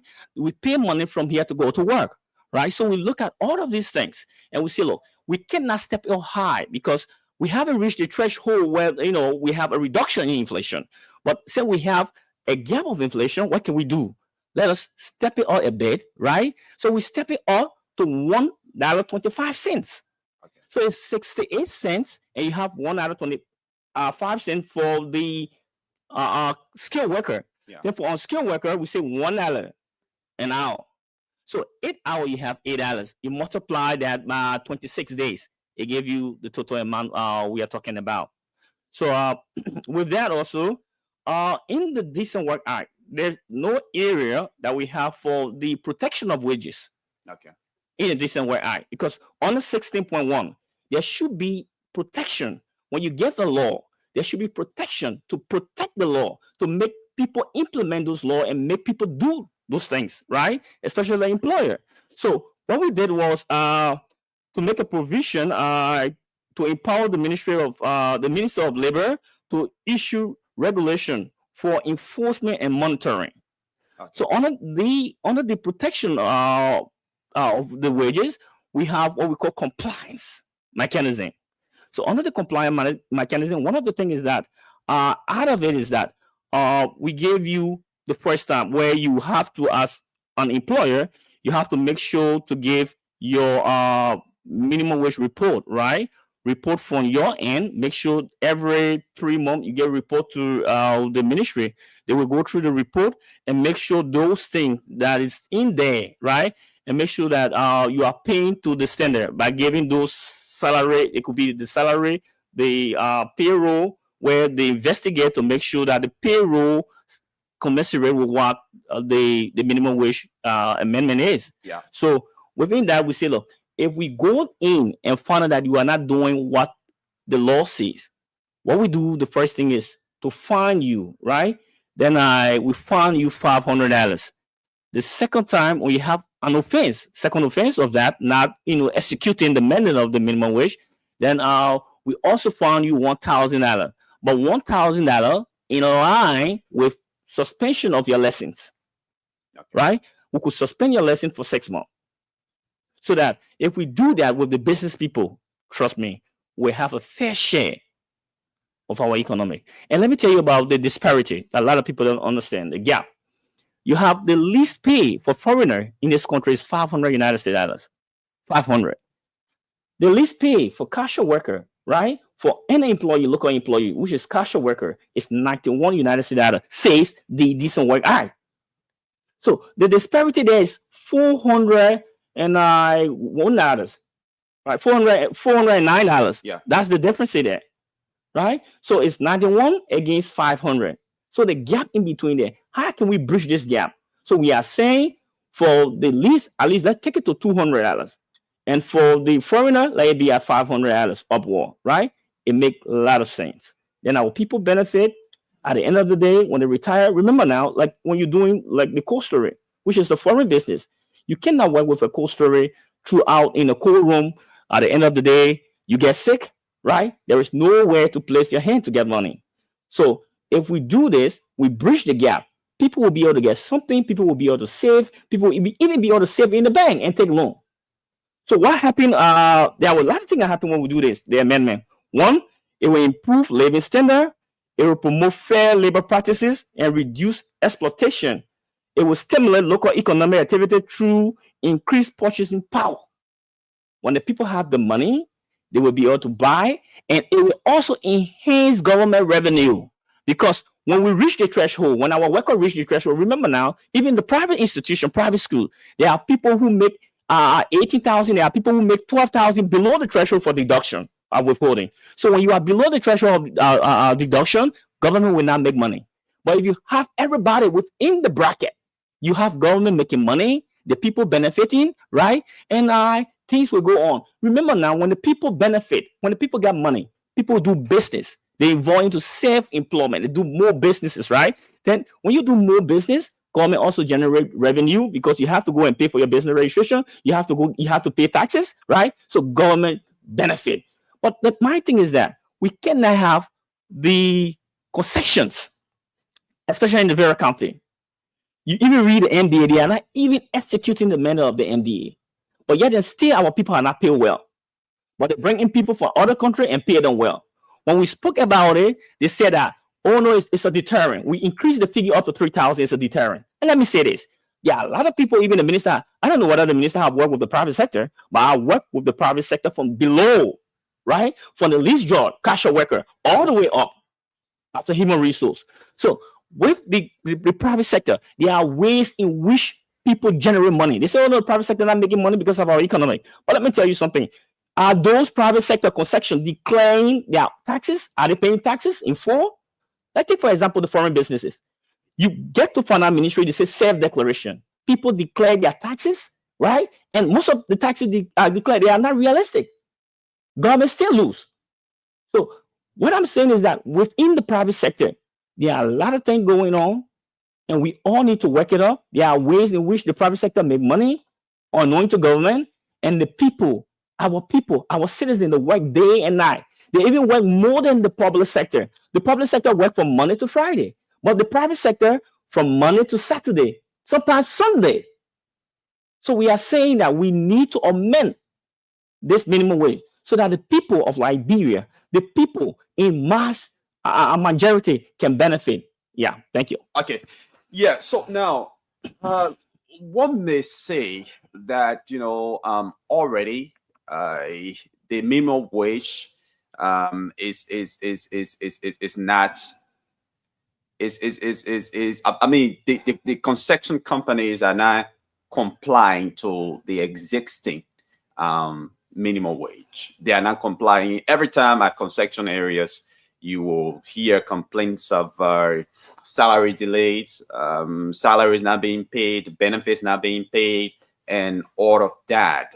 So do you think increasing the minimum wage, don't you think it's just going to pad up such problem? Don't you think it's just going to increase the problem of salary delays at the concession areas, benefits not being paid, and citizens protesting against those companies? Well, let me say this. It won't compare anything. I think one of the problem of government have been the strength, the will to implement. So because of that, what we did was to make sure Section 5 to strengthen practices for the compliance by employer, right? So I would say this. Most of the noise that you see, meaning it's not about payment, right? Because if there is no money, operation won't go on. But at the concession, at the foreign industry component, operation keep going on. People keep selling. People keep doing business, right? But then when you have a downpour in payment of salary, it could be because of something. I don't think it's because there is no money. Because when there is no money, you will not have like 4,000 foreigners working at your company. You will not incorporate people from outside, from India, right, working at your company, and you pay each of these guys 1,000, 1,005. That's a huge amount. How much is $200? So How much is $250? How much is $300? The owners of those concession companies, those operating those concession companies, just deliberately withhold salaries and benefits of Liberian workers? So I'm not too sure. I say you call one of those, some of those concession companies, but most of the concession companies I have been to, I have seen the way our natural resources deplete, right? And they're not coming back. When you carry, you carry. So what can our people benefit? So let me tell you about the business world, the private sector. The private sector is about generating money, getting profit, making profit. That's the mind of the business people. So our job should be to protect our people so that they can get what they should have. But if you avoid that and keep saying that the guys are not making money, so where is the yardstick that you will determine that the guys are making money? But yet and still iron ore going. Few months ago, when you stand at the Freeport, you will see the number of trucks going, iron ore going. And they will keep telling you, we are not making money, we are not making money, because there is no mechanism to monitor. So within this new I, there are mechanisms to monitor, right? And to adjust within the new amendment. Okay, and some critics also argue that increasing wages, could negatively affect small businesses or lead to maybe layoffs. So how does a bill protect both workers and small employers from economic strain? So here's the thing. For small businesses, this is the assessment we did, right? For small businesses, it's difficult. They are going through some challenges. So there have already been a figure 143 that were assigned to small businesses. So what we did was to amend small businesses to $150. We did not temper with it. We left it because some of those small businesses, they only have 10 employees, right? And there are also clauses within the amendment, you need to read it, that protect small businesses, right? And I protect them in a way that there are ways to adjust when it comes to the payment of taxes, when it comes to the payment of your employee. It based on certain provision. So for the bigger one, like on the large tax, I would say concessions, like the foreign businesses, that's where we focus. That's our focus point. So the wage here is the minimum wage, the decent work hour, right, of the private sector. Underscore the private sector. So our focus is not the public sector. Our focus is the private sector. We are focusing on the private sector, meaning those concessions and foreign businesses that bring in more foreigner, that believe that the foreigner can do the job. They pay more foreigner because they have no problem paying foreigners. And let me tell you, on a monthly basis, they pay foreigner.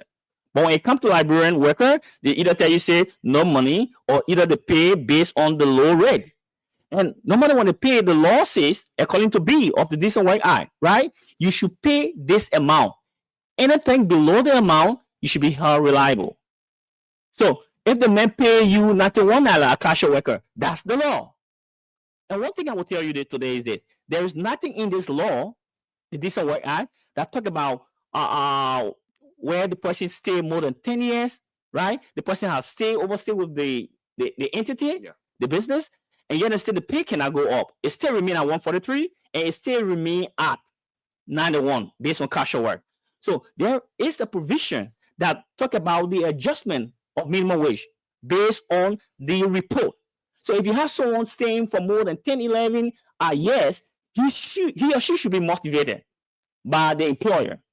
So if you cannot do that based on the assessment, then we have a committee responsible for that, a minimum wage committee, who will make a recommendation to the minister, and the minister in turn can do a review so that this individual salary can be adjusted.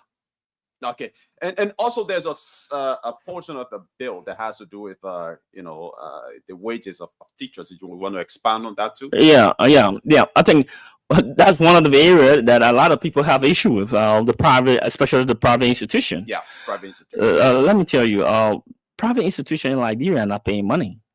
The only money they pay is withholding for teachers. So if you have a private school, because you are exempted from certain taxes.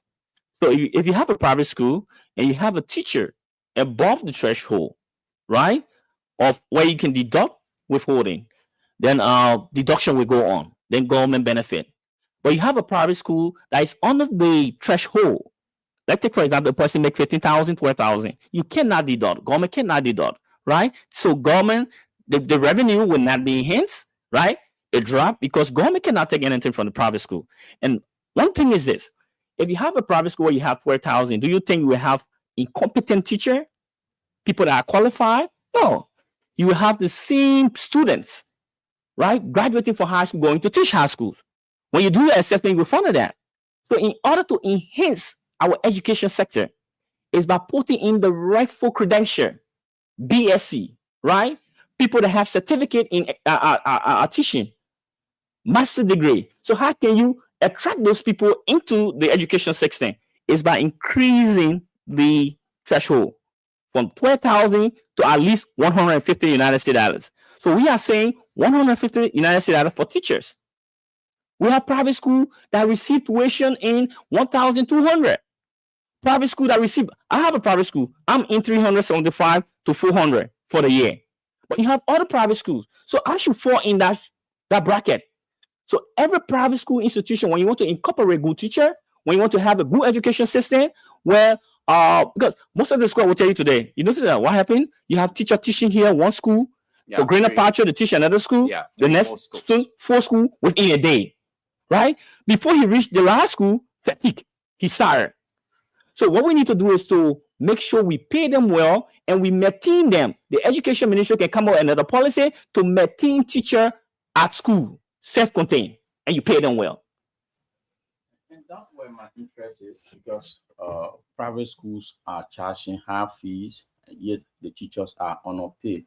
I mean, are you taking into consideration wherein you can put in measures to have a ceiling that private schools should be charging their student? That's one thing, right? I think there should be a ceiling for all private institutions that level with the Committee on Education. I'm on the Committee of Labor. So if I were on the Committee of Education, one of my focus would be to set up a system where for private school, when it comes to tuition for all school, government school, this is the bracket. You pay this to this. For private school, this is the bracket. You pay this to this. You cannot pass this threshold, right? If we do that, right, then it's like we form an equilibrium in the education system as it relates to various institutions. Then no one will have higher school fee, because in this country, people say, oh, American international school, people pay $7,000 at the end of the year. But mind you have the same teacher teaching every schools. When you get to my school, the same teacher face you see there for the international school, you get to where you see the same teacher face. But yet and still, this guy making more money. And I think it's not good for our people. It's not good for our system. We need to work towards it. And I think those listening to me today from the education sector or the committee can also relate to that.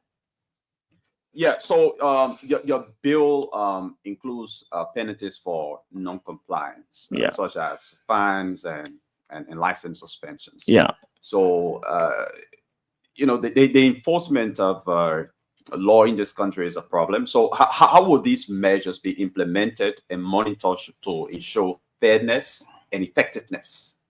So the first thing is that Section 6 provides 3-month transitional period for compliance and implementation. Okay. So when this bill is accepted by both houses, approved by the president, the regulatory arm is the labor ministry. So in 3 months, we expect the labor ministry to implement the compliance effort. Okay. So if the labor ministry cannot do that, then it means that the House of Legislature can summon the labor minister and make sure, because of our oversight, he going about to implement this part of the DEI. But the implementation aspect depends on the inspector from the labor ministry. Okay. Yeah. And one concept of it is this: when the law is there, there should be a robust awareness to all businesses.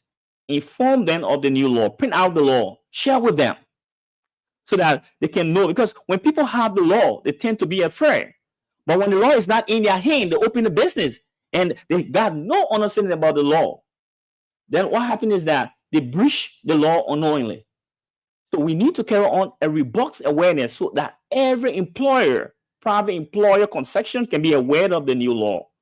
With that, then the ministry can implement through, because my thing is that sometimes people get on the field labor worker and they try to, place under the carpet those law because they want something, which is wrong. But I think that if the law is there, and people are going against the law, you create a platform where grievances can come directly to the labor ministry from various concession. If the employer know that there is a grievance channel from the entity to that of the ministry, then the employer will be afraid, because even the employee could just take a lay note and send it to the labor ministry. You have a committee that will go through it and get fact finding. When we do that, we will bridge the gap of disparity of exploitation The employer will not exploit our people. Our people will live, work, right, in harmony, and they receive money that will benefit them for tomorrow. Yeah. Okay, and finally, so if your bill passes, what tangible impact do you envision that it's going to have on Liberian workers and the private sector as well? I think if this bill is passed, by the grace of God, because everything is in the hand of God, and then I'm sure that so you are expressing uncertainty of its passage. No. Those around me are already accepting the bill. The committee, good governance, the colleague, all of my colleagues, because the bill relate to meaning to them, especially those in the rural area that have those concessions. Yeah. Because if you decide not to do it, because I have carried on a huge awareness from radio station to radio station, so the people know. So let me give you one story. I was just at the Harvest supermarket. Yeah, Safeway. When I went there, I saw the workers, they were all clapping. Thank you, Mr. Moba. Thank you, Mr. Moba. You did extremely well for us. Then I went to buy a city builder. Okay. The group there were also clapping. Thank you, Mr. Moba. Thank you, Mr. Moba. You did extremely well for us. So it shows you how hungry, right, our people have been to have a better salary that will change their life. And when this take place, it helped the growth of the country in the private sector. The private sector will grow, because people will do more business. If you have money, right, even when it is later, something you can do than to not have something at all at the end of the day.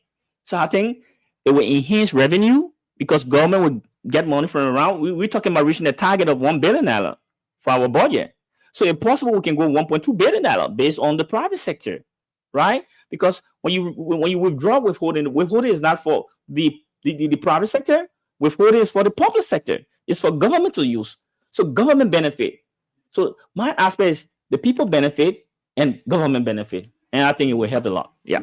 Are you concerned about the business people as well? The business people in which way? Because what we did was to segment the businesses, local business to that of foreign business, right? I have worked with a foreigner. Trust me. For every company you have here, you got a lot of Lebanese, you got a lot of Indian, you got a lot of Chinese. They're all coming. They're coming. So when they take the Chinese from there, they come here. Who's doing it? You think the Chinese coming on their own? The Lebanese, Indian coming on their own? They're paying, the company paying their way to come. And some of these guys, they are not technical people. If we look at the law is bright and prudent. The law tell you 45.1C. I have no book here. I'm telling you what is in my head because I read the law. The law says that you cannot give business, right, job to anyone when you have qualified Liberians. It did not say you can employ somebody on the technical area. No, they say when there is no technical skilled person, right, or unskilled person, you can employ the foreigner. It means when you like the idea of the job, they can employ you. But you have Liberian here who can work. Then you listen to people saying all the time that, the country is like this, and Liberian are people who are not honest. Oh, come on. When Liberians are not honest, why do business with them? Then there is another saying that, you see, Liberian, they will not understand the job, but the women will understand the job because the machine, okay, when the women come, the women have worked for decades. So what? Through the working, we have something we call knowledge transfer. If you have work, the concession, get Liberian that who understand, train them. When they learn it, then you transition. The women go, the Liberian men stay and do the work. That's how we build human capacity. But the same people, when you get there, you will see the work permit. The men been here for 10 years. Machine man. So you want to tell me, say, what happened with those around? Then the company is not helping society. The company should be able to share knowledge so that Liberian can occupy that job. This is the reason we have a lot of areas we have Liberian one job, they can get a job. Okay. And we have qualified people. And just before we go to the round, let me just divert you a bit from from your build before your colleagues. Recently you were in the news just before the Mosserado County District League. When you questioned the LFA decision on how the district league is being run.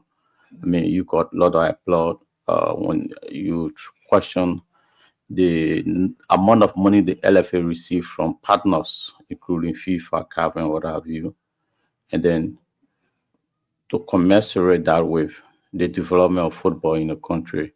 Many applaud you for that. I mean, Yeah, I think it all came from the issue of the Local Government Act. For me, and I believe when the law says this, our duty as a nation is to execute the law. You cannot change the law. So in the Local Government Act, the law said that the county development fund is being controlled administratively by the county council / the superintendent. So they go about expenditure.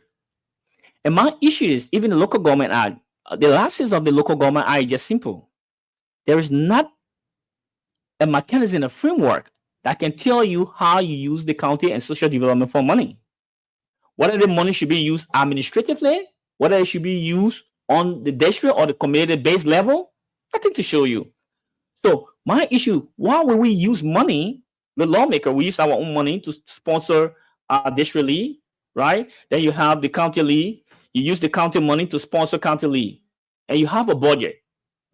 So what become of your budget, the county budget? Why will you use development money? That's my issue. Development money should be for development purpose. You cannot change the narrative. So taking money to use, let's take for example for Moserado County, money was used on bus, money was used to support league. Why would you take money to support league? Football will not make impact in our society. Football will just help to build up talent for the young people. Granted, accepted that.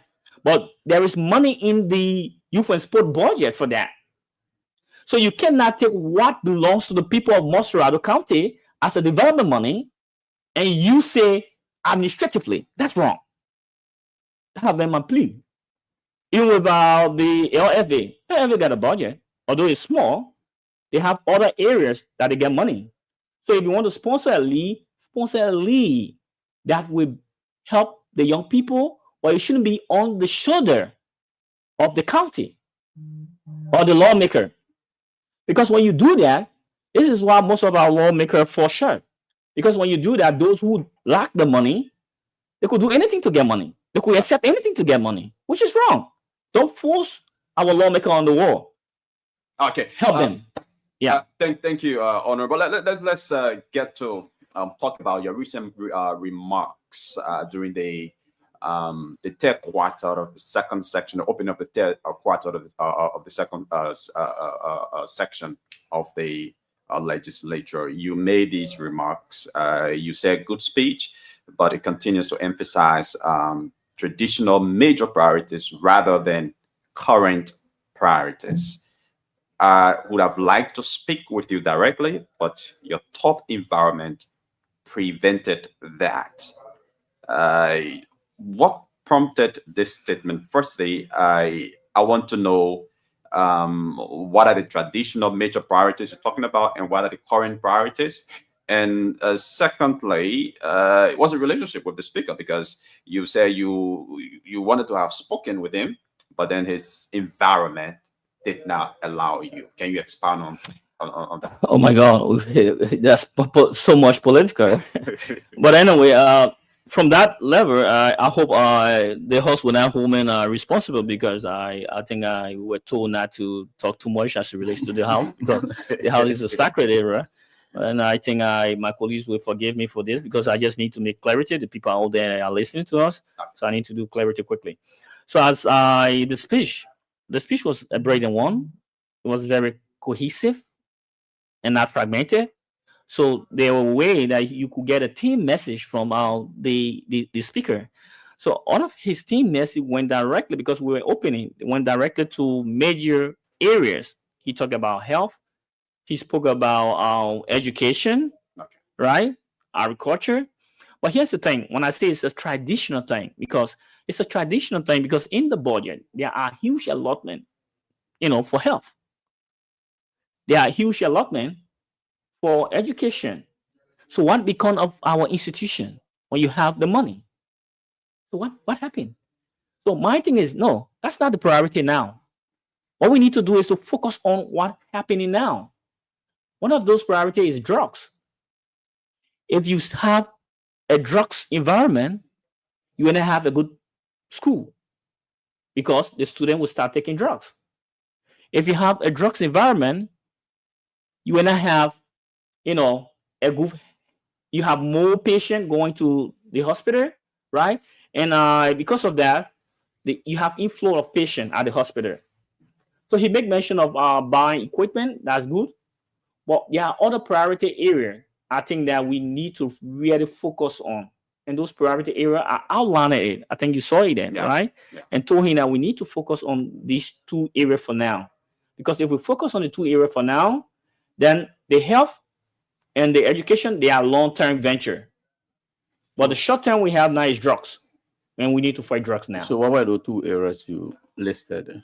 Yeah. So you talk about implementing an inclusive and implementing an inclusive and equitable approach to budget allocation will ensure that the speaker, deputy speaker, the senate pro tempore have their. No, I don't want to go into that. That is very political. So I don't want to go into that today. Or employment causes economic instability, lowers income taxes. So that's it. Expenses on that's goods it. and services. And the two priority areas we talk about drugs and unemployment. You have a lot of young people graduating from university, no job. So if unemployment increase, what happens is that the doctor say will not go to work. When the people get angry, the doctor won't go to work. So what can we do with unemployment to that of the drugs? We need to take it as priority area, focus on it, handle it. If you have unemployment issues straighten up, then you have hospital. The hospital will improve, right? You will not have more people going to work to the hospital because some people just go through hypertension because of no job, right? So you reduce the inflow of patient. So that's what I was focusing on. That's my calling. That's it. Okay, and just before we go to the lands quickly, you recently made headlines urging your colleagues to stop secret visits to concession areas. What concerns led you to issue such strong warning? No, I think it came from the issue of the Senate when those guys left from here to go to Nema County. I think it was not appropriate because that's conflict of interest. Because when you have something to review, you have a law to review or an agreement to review, you need not to go there. Because when you go there, you bridge the gap of public trust. So I was just telling them, look, when you're being a lawmaker, there are certain ethics that you have to keep close to yourself. You cannot just go there. Let them come to you. You have the right to summon them. You have the right to, procedure you can use, right, to get in close to you. And you go through public hearing, people listen to you. They probably it's the fair had play. to go there to carry on some inspection because they are earlier on. Remember, they were close. Okay. They were close. Yeah, I don't want to go into that discussion, but they were close. Okay, so folks, we have with us in our studio the District 3 Montserrat County Representative, Small Mobile. He's been discussing several issues here, ranging from the summation of his bill recently to amend Section 16.1 of the 2015 Decent Work Act. He expanded a lot on that, plus other issues. Let's now give you the opportunity to call in and make your contribution. Call us on 0770-417724, 0770-417724, 0880-799795. Those are the numbers to put it through. Sorry, our hotlines are all down, so you can call us on these alternative numbers. Let's talk to this person. Hello, your name and where you join us from? Good morning. Good morning. My name is Bian Esali, and I do join you from Babulu County to be precise, Medina Town. Okay, let's hear you from Babulu County. Yeah, I would like to tell you, Honorable Man, thank you, Miss Field there. I say all right. Man, your colleagues, majority of them are high, and they can't learn from the past. The representative, the lawmaker, you have a lot of power to transform the citizens, to transform the country. But majority of you are just wicked money. I'm sorry of it. Thank you. Thank you very much. Okay, so our New Star hotline is now on. Call us on 055-101075, 055-101075, 0770-417724. Good morning, your name and where you join us from. Yeah, good morning. I'm Julius Wama, calling from Washington. Okay, Julius, let's hear you out. Yeah, honorable attention you this morning. But only thing I want to say to him, the private center you tell me about, the private center are so many. Some of all we are working to the private security center, but there's no income for all. We just work too on, there's no income. So I begging him. No income or less income? There's no nothing good. Okay. Getting all of them. The money has come, they give out the lower, they carry the on a higher. Thank you. Yeah, so we are suffering the private center, so begging him. Then if you see the private center and the private security, let it talk about us too. Thank you very much. Let's talk to this person on our No Star line. Good morning, your name and where you join us from. Good morning, this is Jeremiah. Jeremiah, please go ahead. Hello? Jeremiah, please go ahead. I'm hearing you.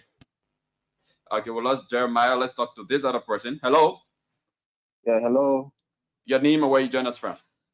Yeah, my name is S. Moses Akwe. I call from the Royalty Highway. Let's say you are Moses. I say congratulations to the representative. He's talking about the Decent Work Act for Liberians.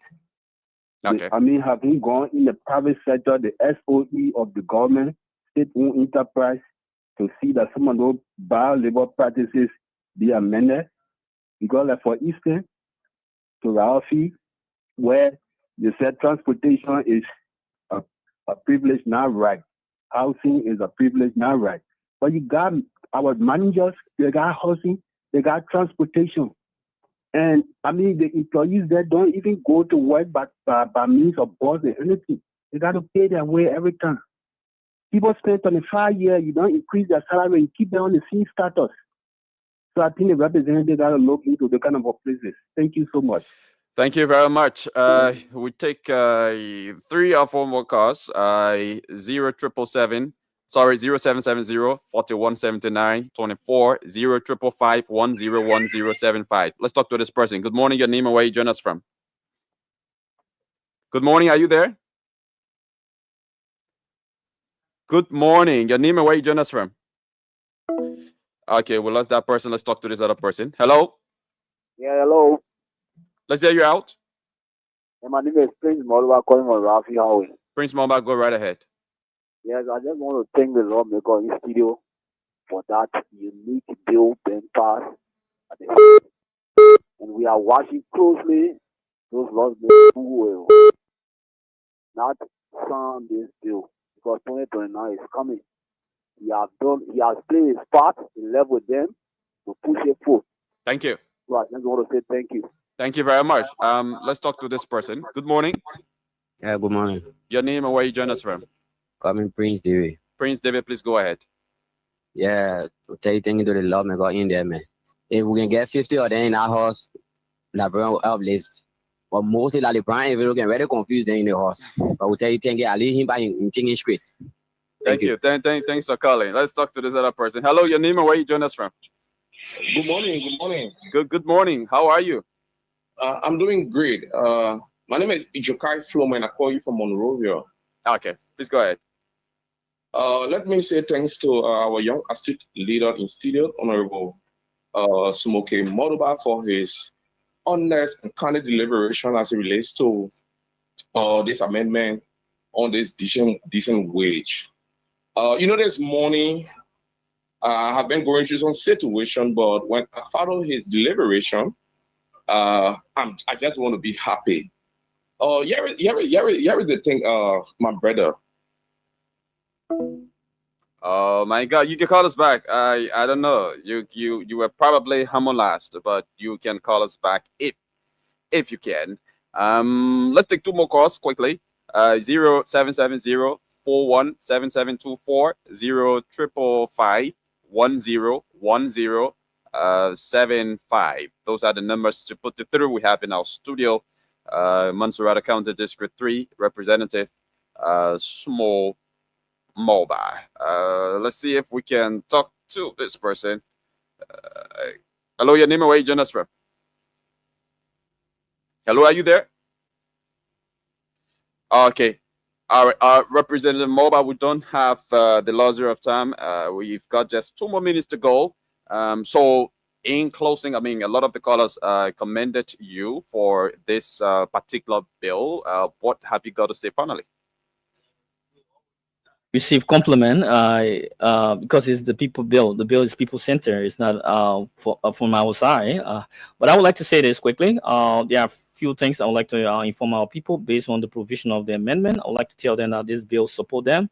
Support the establishment of a minimum wage review committee to regulate review and adjustment. It also help out to empower the Minister of Labor to issue regulatory for enforcement and monitoring. It also strengthen practices for non-compliance by an employee. It provides 3-month transition period to compliance and implementation.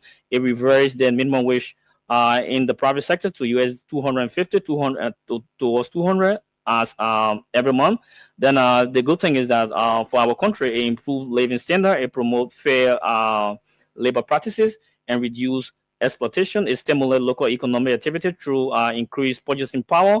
It also close the gap of disparity and enhance revenue. Thank you to the Liberian people, and we hope that the lawmakers they support the bill. I just got reminded of something just quickly before you leave. You during one of your interviews, you talked about the increment in the work permit by the Ministry of Labor, and you said that is in no way going to make any.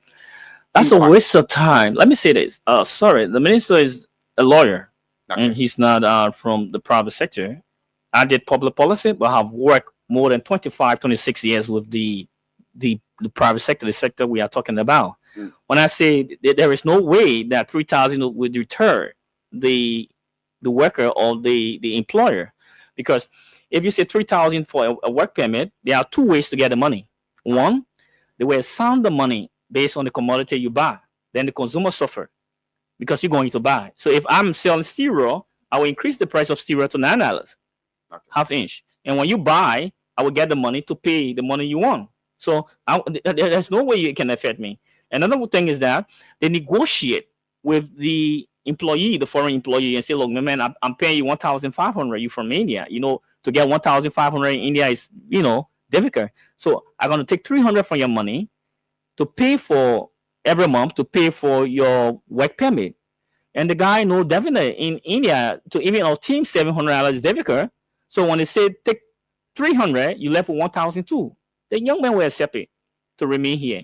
So have you seen over the time the deterrent? Has it affect any entity? You still see the Lebanese here. Are they going in number? So I want the minister to show me the new data from the past. We had 10,000 to today's recent data. How many foreign workers we still have? If it dropped to 5,000 below, then that's a good procedure. But it will not drop. It will still remain as it is. Thank you, and God bless you. Thank you very much. And folks, that's all the time we have to be here. That's all the time we have to be here on this edition of the Today Show. Thanks to Representative Small Mobile, who's been here talking a lot about his recently submitted bill seeking to raise minimum wage for private sector workers. He also talked about other issues, including refocusing national priorities and budget alignment. He talked about his stand against secret visits to concessions and his response to calls for other issues here. So it's been a wonderful time here. You can join us tomorrow. We'll be here with another very, very fascinating and captivating edition of the Today Show. My name is Yekezi Zobed on behalf of the entire production team. Sylvester Wowie was here, and we'll be back tomorrow. Those of you who play the radio entertainment game, just be on the standby. We will do more jobs. The next announcer is going to do more jobs. Bye-bye.